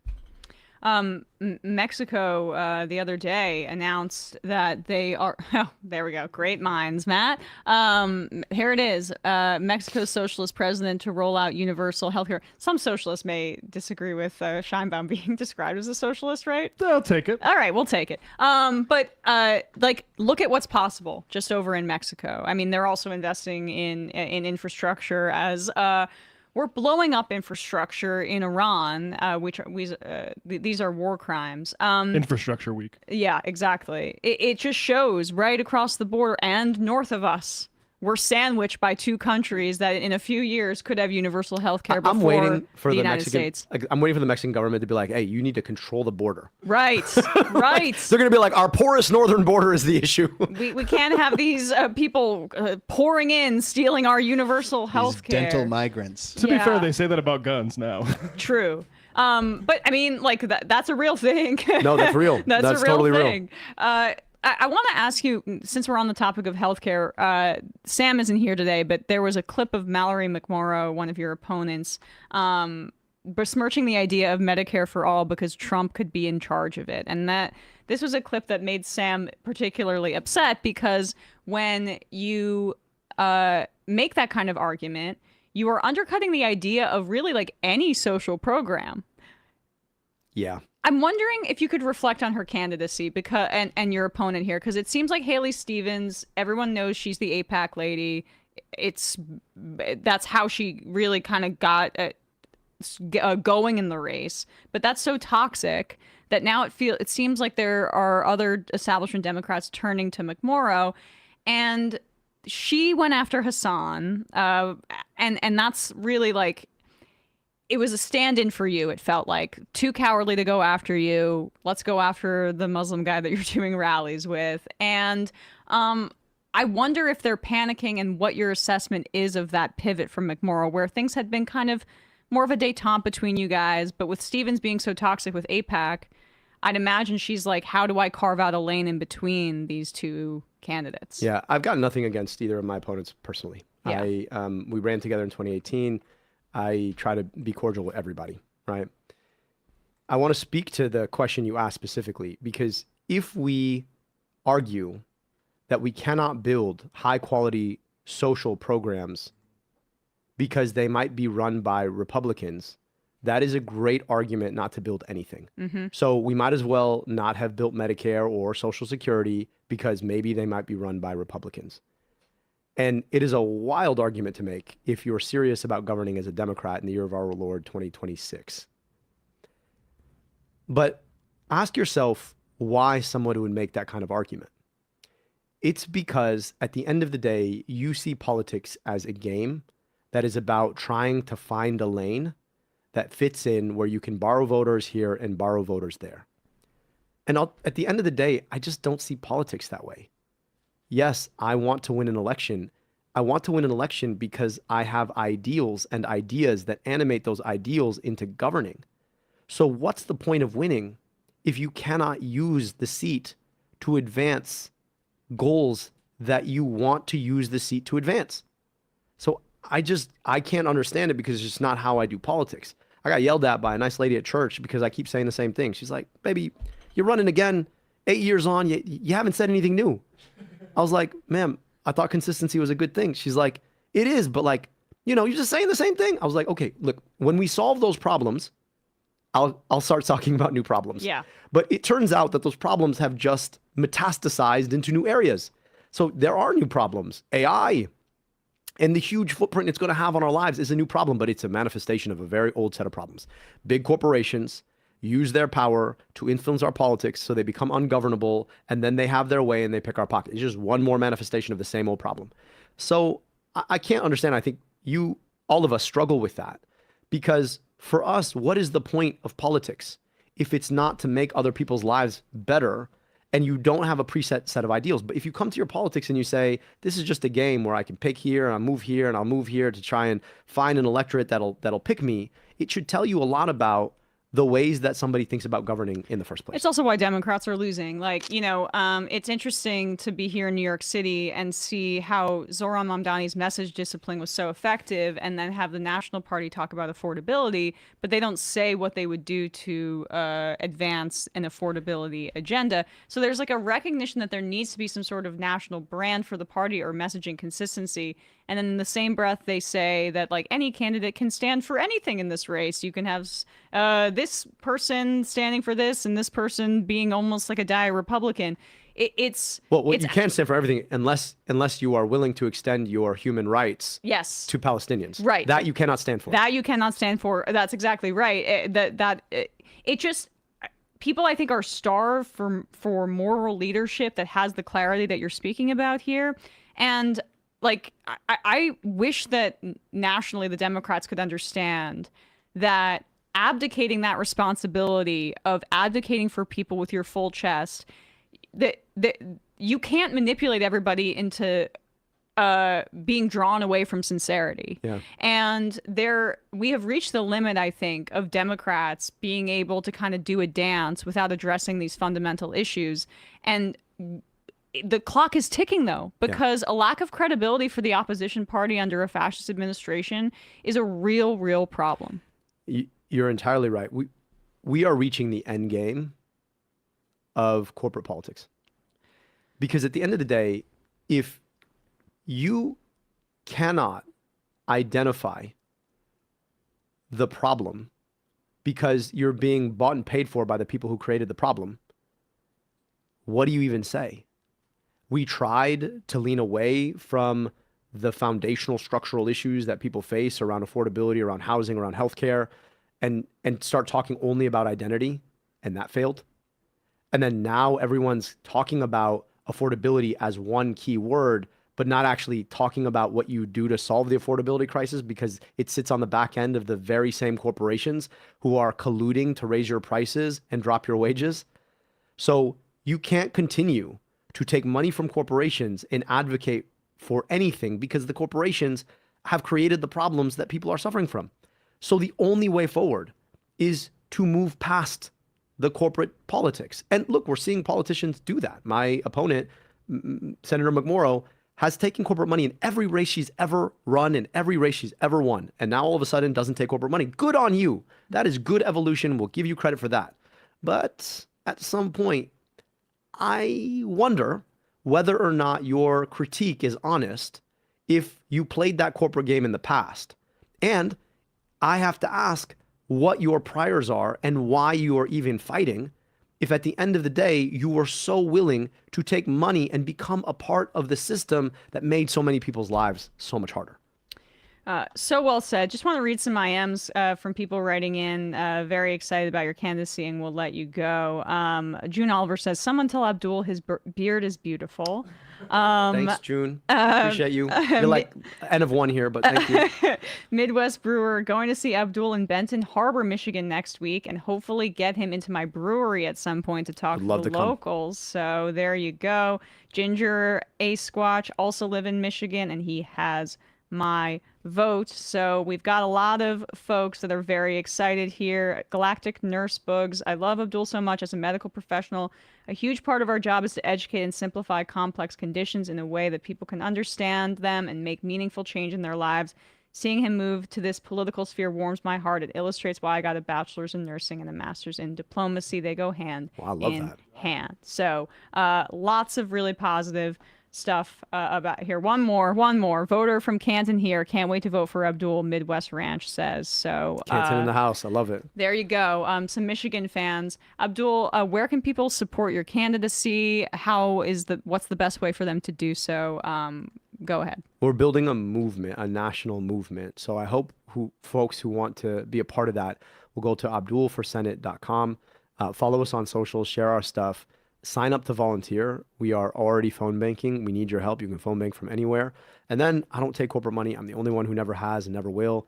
AIPAC, I will tell you this. aside from my weak ass beard, they're going to give me the beard of my dreams for 3 months this summer. They're going to spend $20 million to give me the beard that I always wanted. I just turn on the volume. Also, probably some new clothes for you, because we know that they've been photoshopping the journalists that they've been killing in Lebanon into Hezbollah. Did it to Zoran too? Here, yeah, right. So, Yeah. are you ready for some new fatigues? I hope the shirt they give me is what they said about me, which is Abdul al-Sayed is the single biggest threat to the U.S.-Israel relationship running in 2026. Oh. I was like, make me that T-shirt. Just go ahead and put it right on my chest, okay? Yeah, why don't you just put that in a campaign I mean, ad? honestly, like just come right out and say it. But they're going to spend. Our insight suggests they're going to spend upwards of $20 million. So I'm hoping that folks will chip us off $5, $10. It goes a really long way. If you have not donated to this campaign, I hope that you will.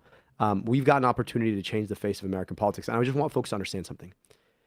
The reason that they have been so shrill in this, and you've seen it from every angle, like when you have like CNN, Handshake, Fox News, right? Mm-hmm. The reason that you're seeing this is because they understand that you cannot ignore a senator from Michigan. Every single person running for president, all 158 of them, right, is going to have to pay attention to this race, because when we win, we will have forged a pathway through the heart of American politics that sounds like me on Medicare for All, that sounds like me on corporate money, that sounds like me on genocide.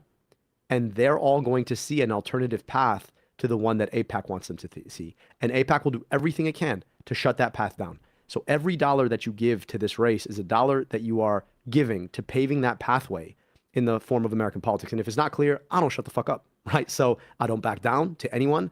And so look, if you sound like me and I'm the U.S. Senator from Michigan, I'm going to introduce you to 10 million of my friends. And if you don't, I'm going to dog your ass up and down the state. Like, that's just what I'm going to do. And they all know it. So that's what they don't want. And they're willing to put their money where their mouth is. So my question for us is, are we willing to put our money and our time and our energy and our resources and our bodies where our mouths are? And that's exactly what we're doing on this campaign. I'll tell you this. There are a lot of Democrats who come up here and slam dunk on Donald Trump. And I'll dunk on Donald Trump all day. Trust me, if I'm in that U.S. Senate seat, we're holding his ass accountable. But the question is not just how do you dunk on Trump? The question is, how do you build a politics where the existence of a Trump never happens again? Exactly. And that is a politics where you can demonstrate that there is a clear political path forward to actually getting stuff done that affects people's pocketbooks. Trump himself is not the disease. He's just the worst symptom. The disease is the way that corporations insulate our government from our politics.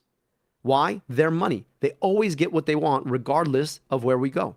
And if we're serious about making the existence of a Trump never happen again, then you've got to make sure that there's a politically viable pathway to making sure that people understand that we can get money out of politics, put money in your pocket, and pass Medicare for all. And that's what we're trying to do in this race. So I'm really honored to get to share some of it with you. Thank you for fighting the good fight every single day. I wish you had better elevators, but you know, it's all good. I got my third workout in today. So yes, next time, next time. You know what it was? I worked out, and then we did this run with a creator in Central Park. Oh. So that was workout number 2. Okay. And then I came here, workout number 3. But I'll tell you this, I did have pizza at L'Industrie. Oh. Chef's kiss. That being said, for all the Detroiters out there, Detroit pizza is still better. I don't so they don't want roast to get me. in this with you. Oh yeah, good. I want my pizza to be a big soup. No. That's Chicago style. Oh, Chicago style. That's Chicago style. Detroit is like Domino's. It's like cast iron. Oh. You know what it is? It's like, have you ever had Jets? Yeah. Oh, it's. We have Jets right down the sorry street. for being rude. Jets with is the Detroit crispy style. crust on the Yes. side. Yes. And it's got that like it's thick crust, but it's like it's not gooey crust. It's like the perfect kind of thick crust. You know what? I do like Detroit style. So you've got Hey, yeah. You know, it turns out persuasion does work in our politics. Exactly. Look, what he can do. He can It's the Big win Ten. me over. Abdul Sayed, thank you so much. Thank you so much. And also, Chicago style pizza is shit. So. It is shit. Yeah, Jesus. I don't want quiche. All right. Right. No, we've had this debate before. Right. It's a quiche. It's a quiche. No. If you just didn't call it pizza, It's if a you wet said like quiche. if they said it was like it was like pasta pie, Yeah. I'd be like, oh, this is a good pasta pie. But it's just not pizza. You know what I mean? It's like it's pasta pie. Right. So It's like a bread bowl. Anyway. that's actually so good. All right. Thank you guys so much. We'll take a quick break. We'll do a Freebie Friday, guys. But we'll say goodbye to Abdul, and we'll be back in just a second. Thanks, y'all.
We are back, folks. It is the fun half. I'm glad the plumbing was working today. Yes. If I had to pick one, force him to go up the stairs, then have to come in here and say the toilet doesn't work Let again. it mellow. Really living the high life here. Did you see those pictures that those guys got of Hassan and his editor on Yes, the plane? I think I accidentally stole the high life comment from Hassan saying that as he's napping on the plane. What a psycho. Kentucky boy. I'm a Kentucky boy ready to run through a wall for this next senator from Michigan. Brian's Bazungas. Abdul is a giant spark of hope in this current hellscape. Future reactionary. Melania is far less a movie star than Stormy Daniels. She's a movie in the same star in the same way Robert Durst is. Chicago Tim. Jesus Christ, guys. Deep Dish is not real Chicago pizza. It's thin crust tavern style. Well, I did go to a Chicago pizza place that was recommended that was thin crust tavern when I was there last summer, but I was told that that's not actually Chicago pizza, so I don't know what to believe. You gotta go to Lou Malnati's and it's great. And I don't know. This conversation is too abstract in my opinion. Scott Croissant says Pedantic. deep dishes for tourists. Real Chicago style is tavern style. Will, Olivia Rangel has a jaw that could mog the most powerful frat leader in the country.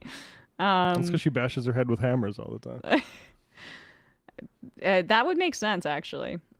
Californian Resistance Emma donating again to Abdul's campaign. Amazing. LXH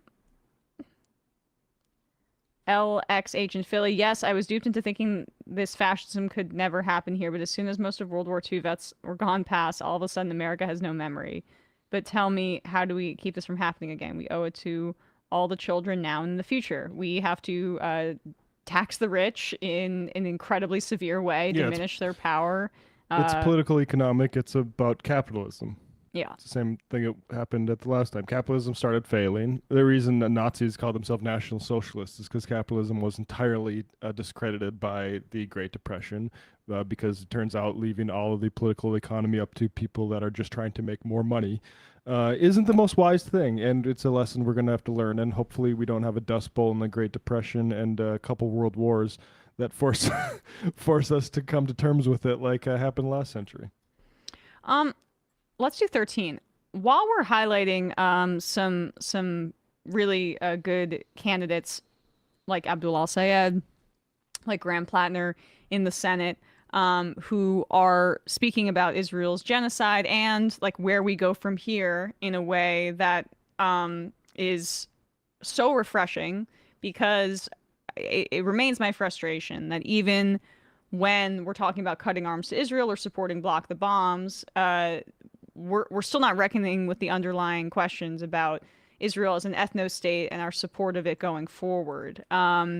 This relationship has to fundamentally change. And Saikat Chakrabarti, who is running for Nancy Pelosi's seat in California's 11th district, has a suggestion that is immensely welcome. Saikat used to work on Alexandria Ocasio-Cortez's campaign, and he no longer does, but he was across some of the more like aggressive tactics that she was using when she got into Congress, including the sit-in at Nancy Pelosi's office that I was there for, actually. It was a pretty awesome moment, along with the Sunrise Movement that pissed Pelosi off to no end and was a real part of her kind of boxing out AOC for quite a while. So Saikat is an aggressive political actor. I like that about him. And for him potentially to lead a sit-in with AOC in Nancy Pelosi's office and then maybe take her seat, that's the kind of poetic justice that I'm interested in, baby. Here is Saikat Chakrabarti with what he thinks needs to happen with our relationship with Israel going forward. Yesterday, Israel killed over 250 people in Lebanon, and they didn't just target military bases. They targeted the most densely populated residential neighborhoods. They did this right after we agreed to a ceasefire with Iran, and Lebanon was clearly in that ceasefire because Pakistan, who brokered that agreement, said so. Look, this administration has admitted that we are in this war because of Israel. We knew that there was going to be an Israeli action. We knew that that would precipitate an attack against American forces. And as soon as there's a chance for peace, Israel destroyed it by launching the largest attack to date on Lebanon. That's because Israel doesn't want this war to end, and they know that America's leaders are just going to blindly follow and keep sending American troops and tens of billions of dollars to keep funding this war. Israel is already committing genocide in Gaza, and now they're doing ethnic cleansing in Lebanon. So if it wasn't clear before, we need to sanction Israel, not fund them. And I'm sorry, I've been saying Saikot, it's Shoykot. Apologies for mispronouncing it a bit. But yeah, sanctioning Israel, hell yeah. Hell yeah. I mean, this should be a standard position, I think, for any left of center Democrat. But happy to see. Happy to see. Compare that, let's pull up 11 here, to a member of Congress who is as in bed with the Israel lobby as possible. Who wants the war to continue, And you're seeing this increasingly. Like, John Lovett had some good questions for Cory Booker. Like, 60% of Americans now have an unfavorable view of Israel. This is the majority opinion at this point. They're never going to be able to avoid these questions. It's only going to get worse as this war in Iran continues. And the broad public sentiment, because it's accurate, is that Israel dragged us into this war. So here's Tim Miller pressing Josh Gottheimer, representative from New Jersey, about why he doesn't oppose the Iran war. Committee, though. If you don't know, nobody knows. Why not oppose this? I just don't understand how we could not just be clearly in opposition to a program where we don't know what the objectives are. We can't trust the people running it. They're liars. They have demonstrated a lack of competence, at least at the political level. We're going to trust Trump and Pete Hegseth and just take our chances. Hopefully it works. That's where you're at. I fundamentally know that the Iranian government is an enemy of our country. I know that they are dangerously close to having a nuclear weapon, and that's unacceptable. You think the Iranian mullahs are a greater threat to the American people than Donald Trump getting us into this war? The Iranian government has posed a massive threat to the United States. Do I think that Donald Trump has handled this? Is it to the United States or is it to Israel? Whose agenda are we following here? Exactly. And the threat that they pose to Israel is one that does not include regional dominance. Yeah, Israel is a threat supposed to give a crap. Yeah. I mean, this is the huge problem. This is why it's avoided by leadership, is because they are to Trump's right right now on this war. They have. So what if Trump hasn't stated his objectives? They have objectives, and supporting Trump's war helps them toward them. Well, no, obviously not. And I said that. Yeah, obviously not. So why would we trust him to do something? It's not just Donald Trump that runs this. We've got the best generals in the world and the best military in the world, the best intelligence Firing in the all world. of them. Our generals are not the ones that are bleeding out. A whole civilization will die tonight, never to be brought back again. That's the president. That's their boss. So yeah, it's absurd. Why would you let a guy that would tweet that be in charge of a war where American lives are at risk? We have a commander in chief. That's his job. What do you want? To oppose him, I think. To say that as a Democratic representative, you do not think that an unhinged commander-in-chief should be getting us into a war where he's promising genocide in Iran. You're kind of for it in the abstract. You wish it would work well, but you don't know what the objectives are, want to do anything to constrain it. I have a huge problem with how this thing's being executed from how it's being executed. The goal of crushing Iran, I think the goal of crushing Iran is the right thing. Holy shit. Yeah, I mean, there it is. This is that is a fascist collaborator. And you wonder why the Democrats aren't credible on this shit. It's a matter of process. It's a matter of manners. It's a matter of sequencing.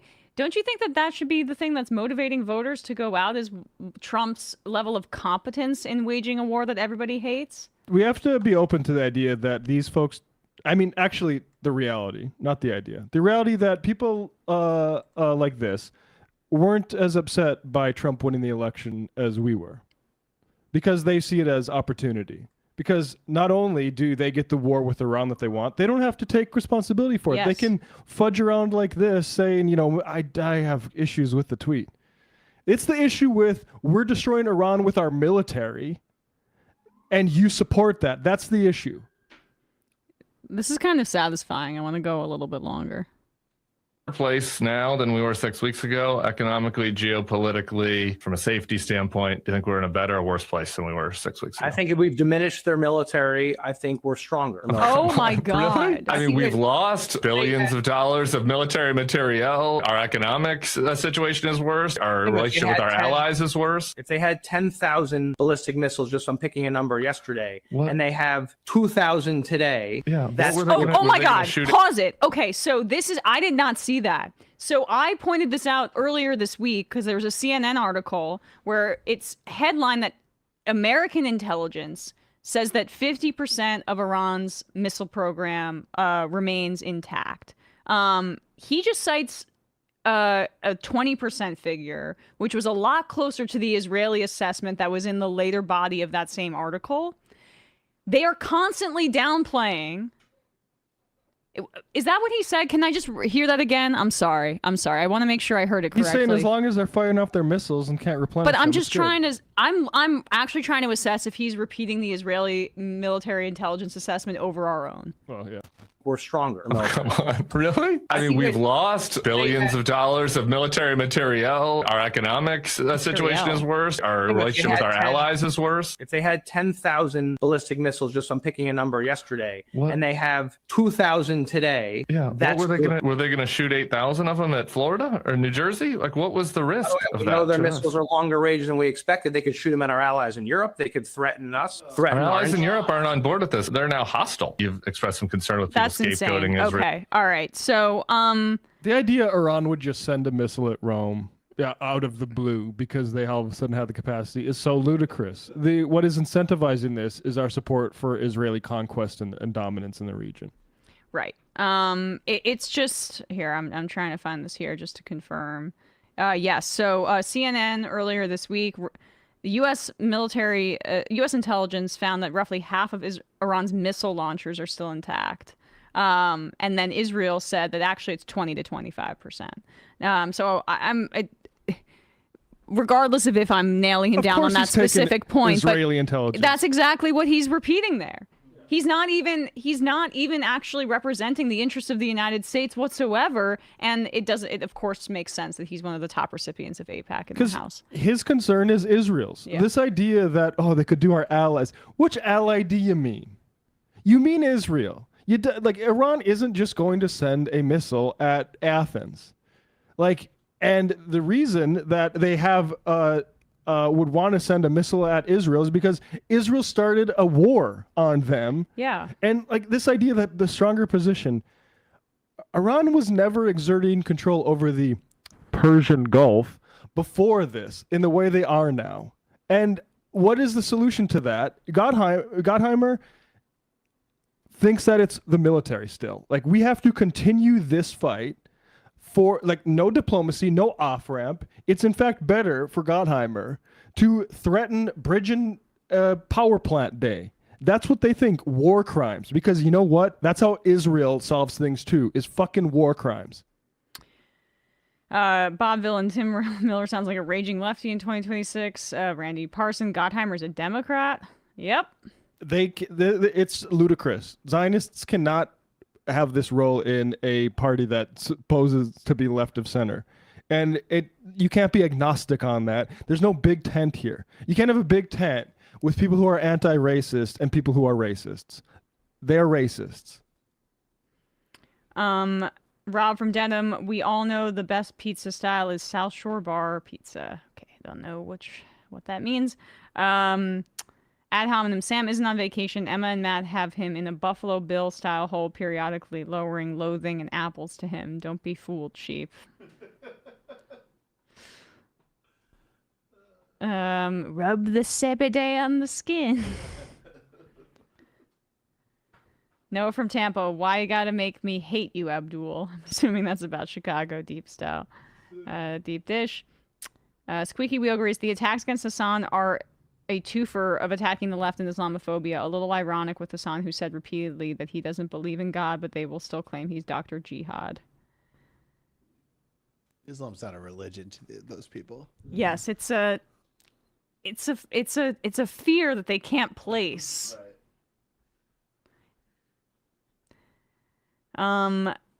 MPG, I'm literally working on coding a mocha exam for our charting system at work, and I taste blood from biting my tongue so hard in the mixed coworker company to keep from cracking Trump jokes. We administered that test to Sam when you were gone one day. I remember. I actually did it. I ended up rewatching that. Good for him. He Good knows for him. what a difference between a giraffe and an elephant. The old man still got it. Opposite Dane says, BB no doubt sold Trump the idea that Mossad agents were secretly fomenting revolution inside Iran.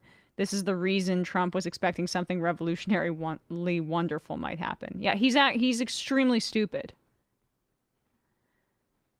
International Socialist. Emma, is MR going to clip yesterday's interview with Dr. Tarek Lubani and spread it around? It's such an important report from Gaza. Brilliant interview, Emma and MR crew. Solidarity can transform the world. I'm sure we will be clipping that. And I think it already has been clipped. Okay, great. Glia.org if you want to go support his work. Social Democrat Detroit. Melania sounds like an Austin Power style fembot. What does? Melania. Oh.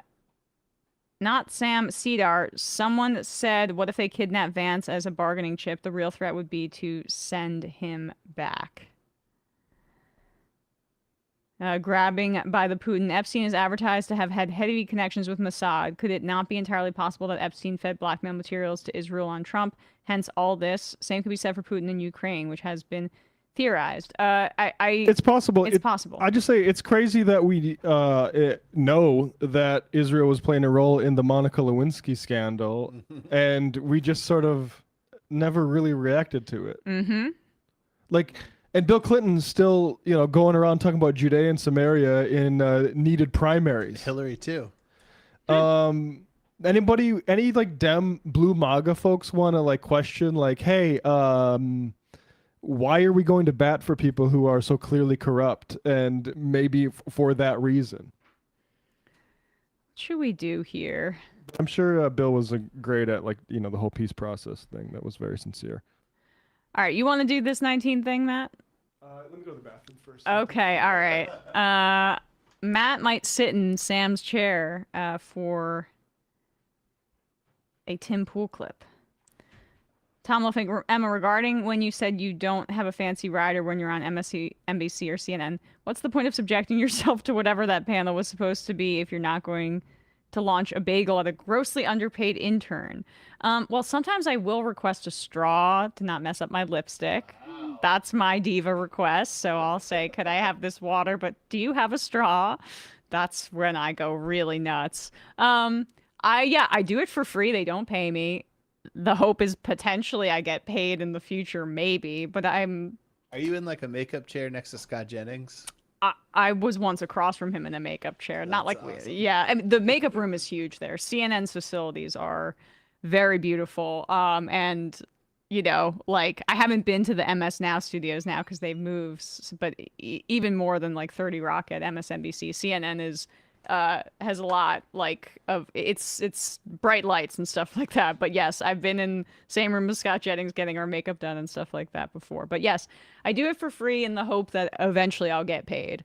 For now, it's more like I think I've said this. I just when Trump got reelected in 2025, I kind of had a talk with myself about what I want to do with my like platform and how I want to oppose him and oppose this. And it really was just about like getting the message out there about Israel's genocide, the progressive message out there, pushing the conversation in that way. So I've been trying to say yes to everything I can for that reason. But I literally just told Brian I'm slowing down now because I'm working too hard. Okay. With all of that navel gazing out of the way, we're setting up Matt in Sam's seat. I'm going to keep reading IMs. We put the mic back up? Yeah, I did. Okay. Adam from Florida. CNN needs to have Liz Cheney, John Bolton, and Marjorie Taylor Greene on to talk about how no one should be allowed to talk to Hassan because his foreign policy views are too extreme. Raheel from Cape Cod. Van quoted it on Twitter. Okay. Quoted what, Van Lathan? Quoted what? Gonna have to figure it out. Carolina Jeff, ironically, these attacks on Hassan are turning him into the Joe Rogan of the left. Yes, exactly. Well, it's funny. Even Sarah Longwell, the Bulwark person, is like saying this is the Streisand effect. But like you're the one talking. You're the one doing it. You're doing it. You have a chapter in your book about it apparently, and she includes not Mahmoud Khalil, Zora Mamdani. She thinks is a malign actor, but anyway. Okay. I've been on my Sarah Longwell thing all week. You have, but all right. So Matt is in the big chair because this is a really essential story for you. Yep. Tim Pool going after the new Animal Farm movie and bastardizing Orwell. That's got to piss you off. Yeah, or it says everything. It's Orwell, PSYOPs, and the JFK assassination, and Watergate. All in one. Pretty much everything we're going to get into here. So I hope you buckle up. It's 2:14, so we might be here a little bit longer than usual, but it's Friday, so I hope you don't have plans. But it's Friday? What? It's Friday? Hilarious that you are the one making that call when you're like 2:30, time to go most of the time, but for Animal the Farm. elevator's broke anyway, so it's not like we're going Okay, we're all sleeping at the office because we have to do this Tim Pool Animal Farm segment. All right, what is going on, and what does Tim Pool have to say about this? The thing is what Tim Pool has to say is less important. Let's just play it up front so we can have the tag. This is Tim Pool apparently reacting angrily about the new Animal Farm, and we'll play a little bit of this here. It's wherever you really want to put us in, Brian, because this is a children's movie. I haven't seen it. I wasn't even aware it was out last year, but Seth Rogen's in it, so that's pretty cool. Interesting. I might check it out. But he's very upset about it, and we're going to go into the long history of Animal Farm and, in fact, PSYOPs. Andy Serkis has written an op-ed for the Washington Examiner about his new film Animal Farm coming out, which is overtly and admittedly not a genuine critique of communism as the book intended, but a contemporary view on corporate greed and capitalism. That's at least what the media has been saying. And having watched the film, I will tell you that's the nice way to describe it. I would describe it as just overtly anti-capitalist. It takes the worst elements of capitalism, exaggerates them to an extreme degree, and tells you the solution is communist revolution. Oh boy. If that wasn't their intention, boy, did they slip on a banana peel. Now, I will say this of Andy Serkis. He's awesome. I'm a huge fan. I don't like this movie, but that's probably enough, right? So it's funny. He's upset that this George Orwell work has been portrayed as not what it's supposed to be, anti-communism, but as anti-capitalist. Now, George Orwell, in fact, has stated multiple times that he did not write a book about communism to serve as propaganda for the capitalists. That's one of the first things he wrote. But I have a copy of Animal Farm here. It's one of my favorite things. This is the Signet Classics edition.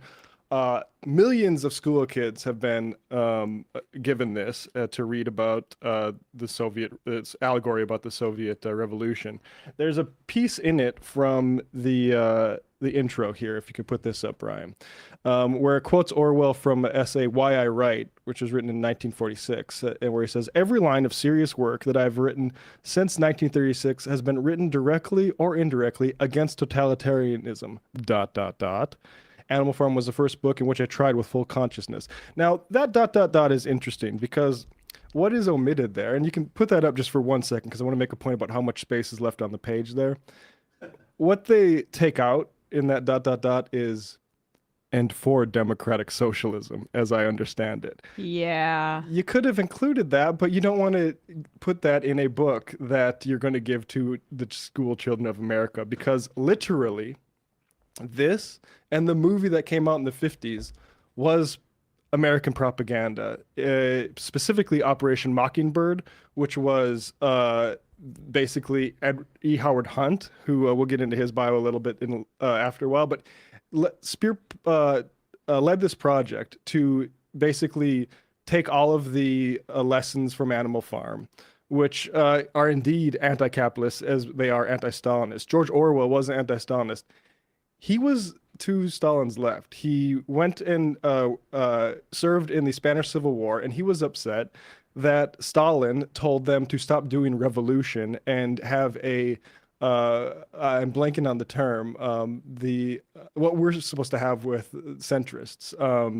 Internecine fight? No, a coalition with them. Coalition? I forget. Okay. I'm blanking on the term. But Stalin said, like, we can't be fighting permanent revolution. We need support from like the American and Western capitalist states in this fight. And Orwell was with Trotskyists said, no, we need to continue doing revolution here. Right. Homage to Catalonia is a famous book on that. So Orwell was. So this is the flattening of the difference in like political ideology amongst socialists or in the Soviet Union, basically trying to attribute this to being like a critique of socialism more broadly, but this is a Stalinist critique, which basically every Leninist has that same critique, right? Yeah, I mean, Orwell would have been a critic of both Lenin and Stalin. Okay. But basically, yes, he thought Russia had become counter-revolutionary by the time the Spanish Civil War ran out. And I think a lot of Orwell's sort of insight into the authoritarian personality comes from his experience at that. And I think kind of borne out by the immediate sort of Stalin period after that. Nonetheless, what the CIA was interested in, which is to take some funds from the Marshall Plan, which everyone knows is the thing used to rebuild Europe after the war, take some of that money and use it to make cultural productions. And among that was the Animal Farm movie, which was helped made by E. Howard Hunt. Now, E. Howard Hunt is somebody, this is literally a psyop. Literally, there's a whole bunch of different changes made to the movie version that Tim prefers. Yeah. He likes because he likes what CIA Daddy gives him, which is to like downplay the more maybe leftist anarchic lessons from this book, and instead say like, you know, not all humans are bad, which is to say capitalists in the allegory. But E. Howard Hunt, who was the person who led that for the CIA, the abridgment of Orwell's actual message so that it would make a little cartoon that Tim A few would years like. after Orwell died, by the way, in 1950, very convenient that they bastardized his work via film like 3 or 4 years later, also at the height of like the kind of covert operations post World War II. And the more honest conservatives who deal with Orwell's actual writings are clear that, like, while he wasn't a communist, he was also not a conservative. And in fact, some of the last things he ever wrote, including that piece in Why I Write, but also the thing where he said, you know, I didn't write a book to become capitalist propaganda. He took extra pains, even though both the Animal Farm in 1984 kind of lend themselves to conservative propaganda, to say that that's not what he meant at all. And E. Howard Hunt, just to tie a bow on it, he had a long and storied career. He was a key point man with the Cuban revolutionaries who would go on to invade Cuba in the Bay of Pigs. And then he would go on to still liaise with anti-Castro Cubans in the time after that failed, including have a office at a location called 544 Camp Street in New Orleans, a place I've been to, that also, which is where he was running his like sort of anti-Castro, pro-Cuban propaganda out of. The exact same address that a little fella named Lee Harvey Oswald had for his pro-Cuba, hands-off Cuba thing, which is just an interesting little connection that I would underline, that you would have a CIA spy guy doing anti-Castro stuff in the same time that the future assassin of a president was doing pro-Castro stuff that maybe some people think he was just pretending to do. Anyway, that's not where the E. Howard Hunt story ends. He also was central to Watergate. So that's how I knew that name. And I would just underline this as like, Tim has the aesthetic of a guy who's like looking into the secret workings of society and the deep state and how it all works. He's actually a slop pig for the CIA. And I'm sorry he's upset. And I'm 37 years old. I'm probably not going to see the new Animal Farm. I might now that that he wants to. What's this? But yeah, this is a well-known thing of how the CIA basically co-authored what we understand to be Animal Farm in 1984 into a more pro-capitalist, purely anti-communist message. And I'm sorry that Tim doesn't like it. But I wouldn't say it's fair to the original work to say that it is far from what Orwell would have intended. I am shocked to learn that Hunt supported the Warren Commission's conclusion that Oswald acted alone in the JFK assassination. Yeah, later in life, he sort of hinted at knowing more about the Kennedy assassination. Maybe he'd talk or maybe he'd not. But I mean, he's also like a very prolific fiction writer. I mean, he's a spy liar. But also a terrorist against democracy. When you look into him working with the plumbers at Watergate, or even his liaising and basically running the anti-Castro Cuban folks, which I mean, to this day, we talk about the Israel influence on American politics. The right-wing Cuba anti-revolutionary influence has been absolutely as toxic and anti-democratic. So that's just a little bit of the history there. I couldn't let Tim Pool talk about that in such a stupid way. It was funny. What does Tim say? Like, they wanted to run an ad on his... Yeah, they wanted to, because I guess he has a relationship with that studio, because they're like a Mormon. They started out in clean comedy, the people who produced this Animal Farm thing called Dry Bar Comedy, and now they have a production studio, and Tim has some kind of relationship with him, and they wanted to run an ad on his show. And he was like, I watched the first 5 minutes and there was no way in good conscience I could run an ad for this movie. Yeah, it's not the CIA fairy tale that I want. So, yeah, I mean, how did this movie happen? I'm trying to figure this out. So Seth Rogen's in it. So Andy Serkis is directing. For people that don't know, Andy Serkis played Gollum and has done some other, like live action work. Okay. I'm just curious, so what is his criticism of it? Has he seen it? Is it political in its message, or is it just like a children's cartoon? His problem with the movie is that it is an indictment on capitalism, and that I just don't trust his assessment of that, but we'll see. Sure, yeah. Yeah. I don't think that needs to even be said. I just need to know what is why he's saying the farm owner is portrayed as a victim of capitalism. Okay. In the movie, in the animated movie. All right. The farm owner, the human. Yeah.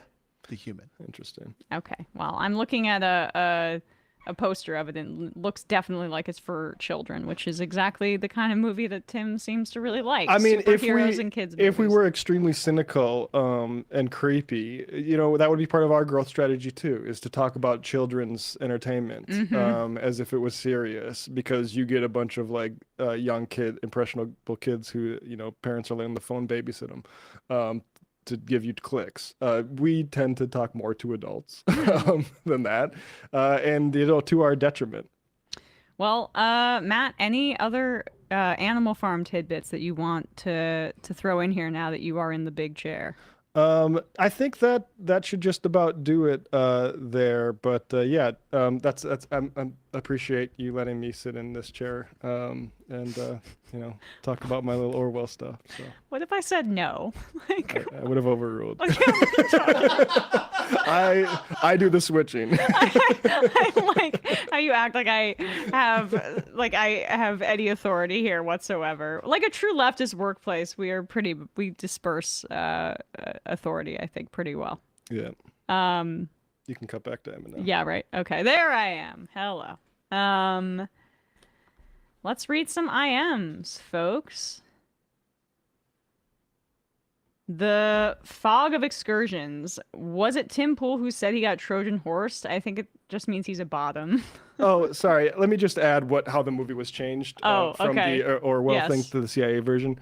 The CIA held firm the ending of the film was changed to remove the scene where the pigs are sitting and celebrating with the humans. Instead, the pigs are by themselves. The film's revisionist ending has the animals creating a new revolution and overthrowing the pigs. The film, completed after 3 years of production, reflected a compromise that favored the agency's anti-totalitarian agenda. So I mean, basically a lot of the little things changed. So anyway, according to this Spyscape piece on the CIA, there was a little bit of a bidding war between the British Foreign Office, the CIA, the U.S. Army, and the creators of the Woody Woodpecker cartoons to make this movie. We were all really rooting for the Woody Woodpecker cartoons. Right.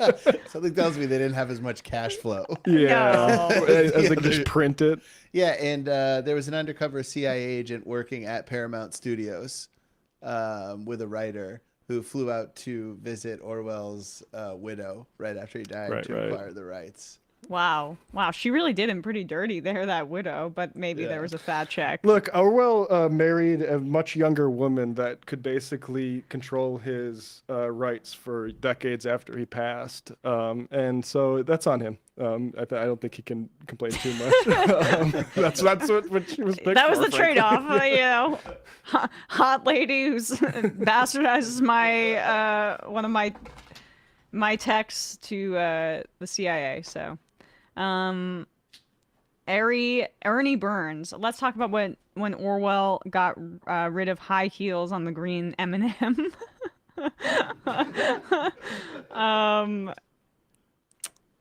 Brian's horny corpse. My God, Abdul could dig me up any day. I stayed out of the picture with him because I didn't want a picture with a Lions fan. Oh. I'm glad that you kept that under wraps, though, and weren't openly antagonistic. That's very professional of you. Thank you. I'd rather be passive aggressive. Yep. Dumb Bald Thumb says, you guys should really do a history episode starting from like Nixon or Reagan up to how we ended here today. Well, it's a little broad, but down to approach it is, I mean, I feel like Matt could be really good at some of that stuff too, but more work for us is not what we're after right now. I would love to do more documentary style stuff, but it takes a lot of work. Adam from Florida, CNN, I already read this. Dark Soul, for a second I thought you were referring to the toilet as Sam's chair. Well, Wisconsin Wackadoo, can you give us some consoling about the fact that Ana Lilia Mejia is campaigning with Cory Booker? Senator from her state, it's just, I don't really think that changes much. Yeah, tell me when it impacts policy. Chef Solo, the question isn't if we should sanction Israel. The real question, which should concern us all, is the process by which we go about asking the question. Let's just consider for a moment the motor functions behind our speech, for instance. What? It might be on the Seder. Average listener, the fact that Iran hit U.S. Gulf targets only once being attacked just shows that they are not the out-of-control aggressors that Trump and Bibi try to say they are. Gaslight, obfuscate, project. I mean, we started the war. Yeah. We've been, and not only was it just this time where we decided to throw a missile at their supreme leader, we blew up their head of defense, Trump's first term, with a missile. Like, we are the terrorists. Serge Acosta, great guess. As always, I sat here rhythmically chanting his name with a narrowed brow.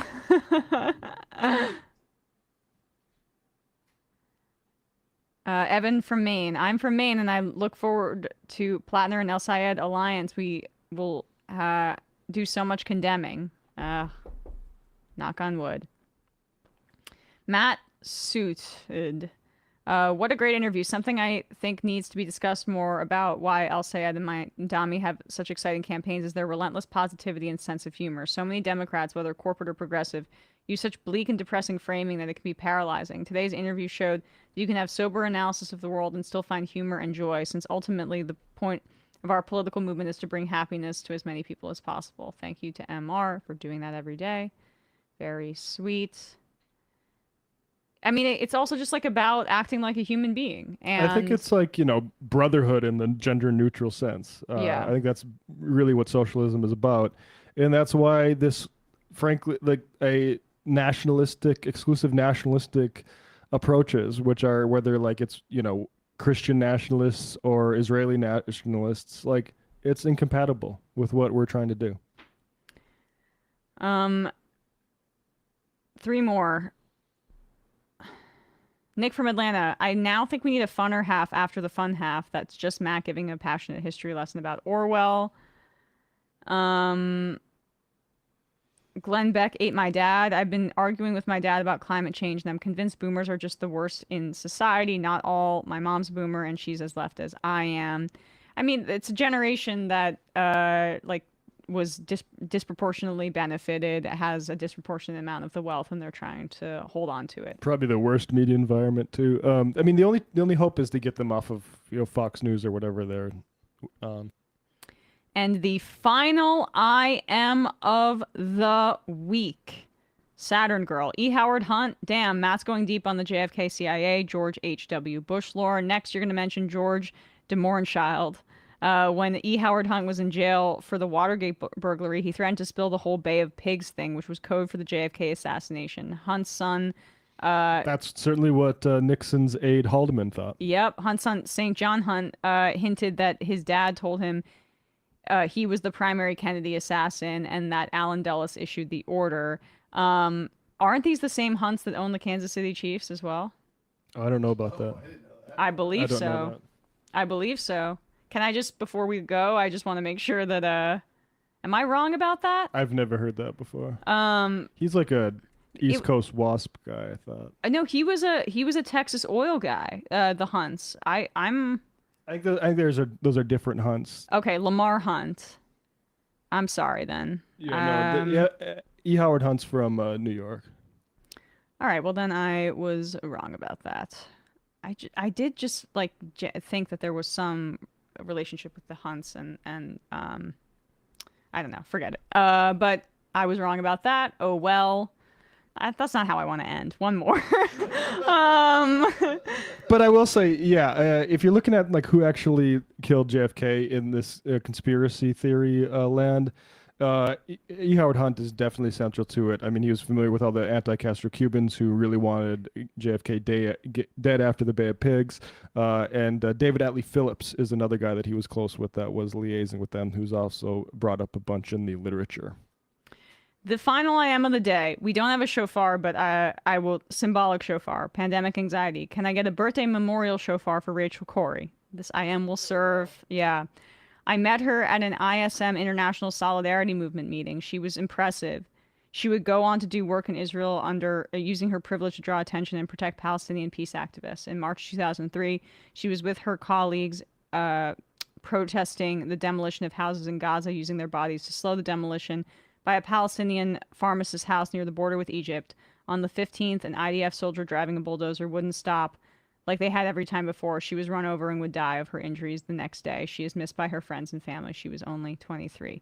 Yes, I think of Rachel Corrie often. Her parents, her lovely family, continue on the tradition, and you can follow them on Instagram because they support the Palestinian cause as well. Rest in power, Rachel Corrie, a great American. With that said, thank you guys so much. I really appreciate you all. Thanks to everybody that works on the show. You know who you are, doing great stuff. All right, guys. See you on Monday. It might take all the strength I got to get to where I want, but I know somehow I'm gonna get there. I wasn't looking when I just got caught between the truth and the light bar. But finding out won't make me feel any better. Yeah, I know the clock is ticking, but the meds are gonna kick in, and my pilot light's shining bright. I guess somewhere the choice was made for the option where you don't get paid, for the road that bends before it finally breaks you. I guess somehow I lost my drive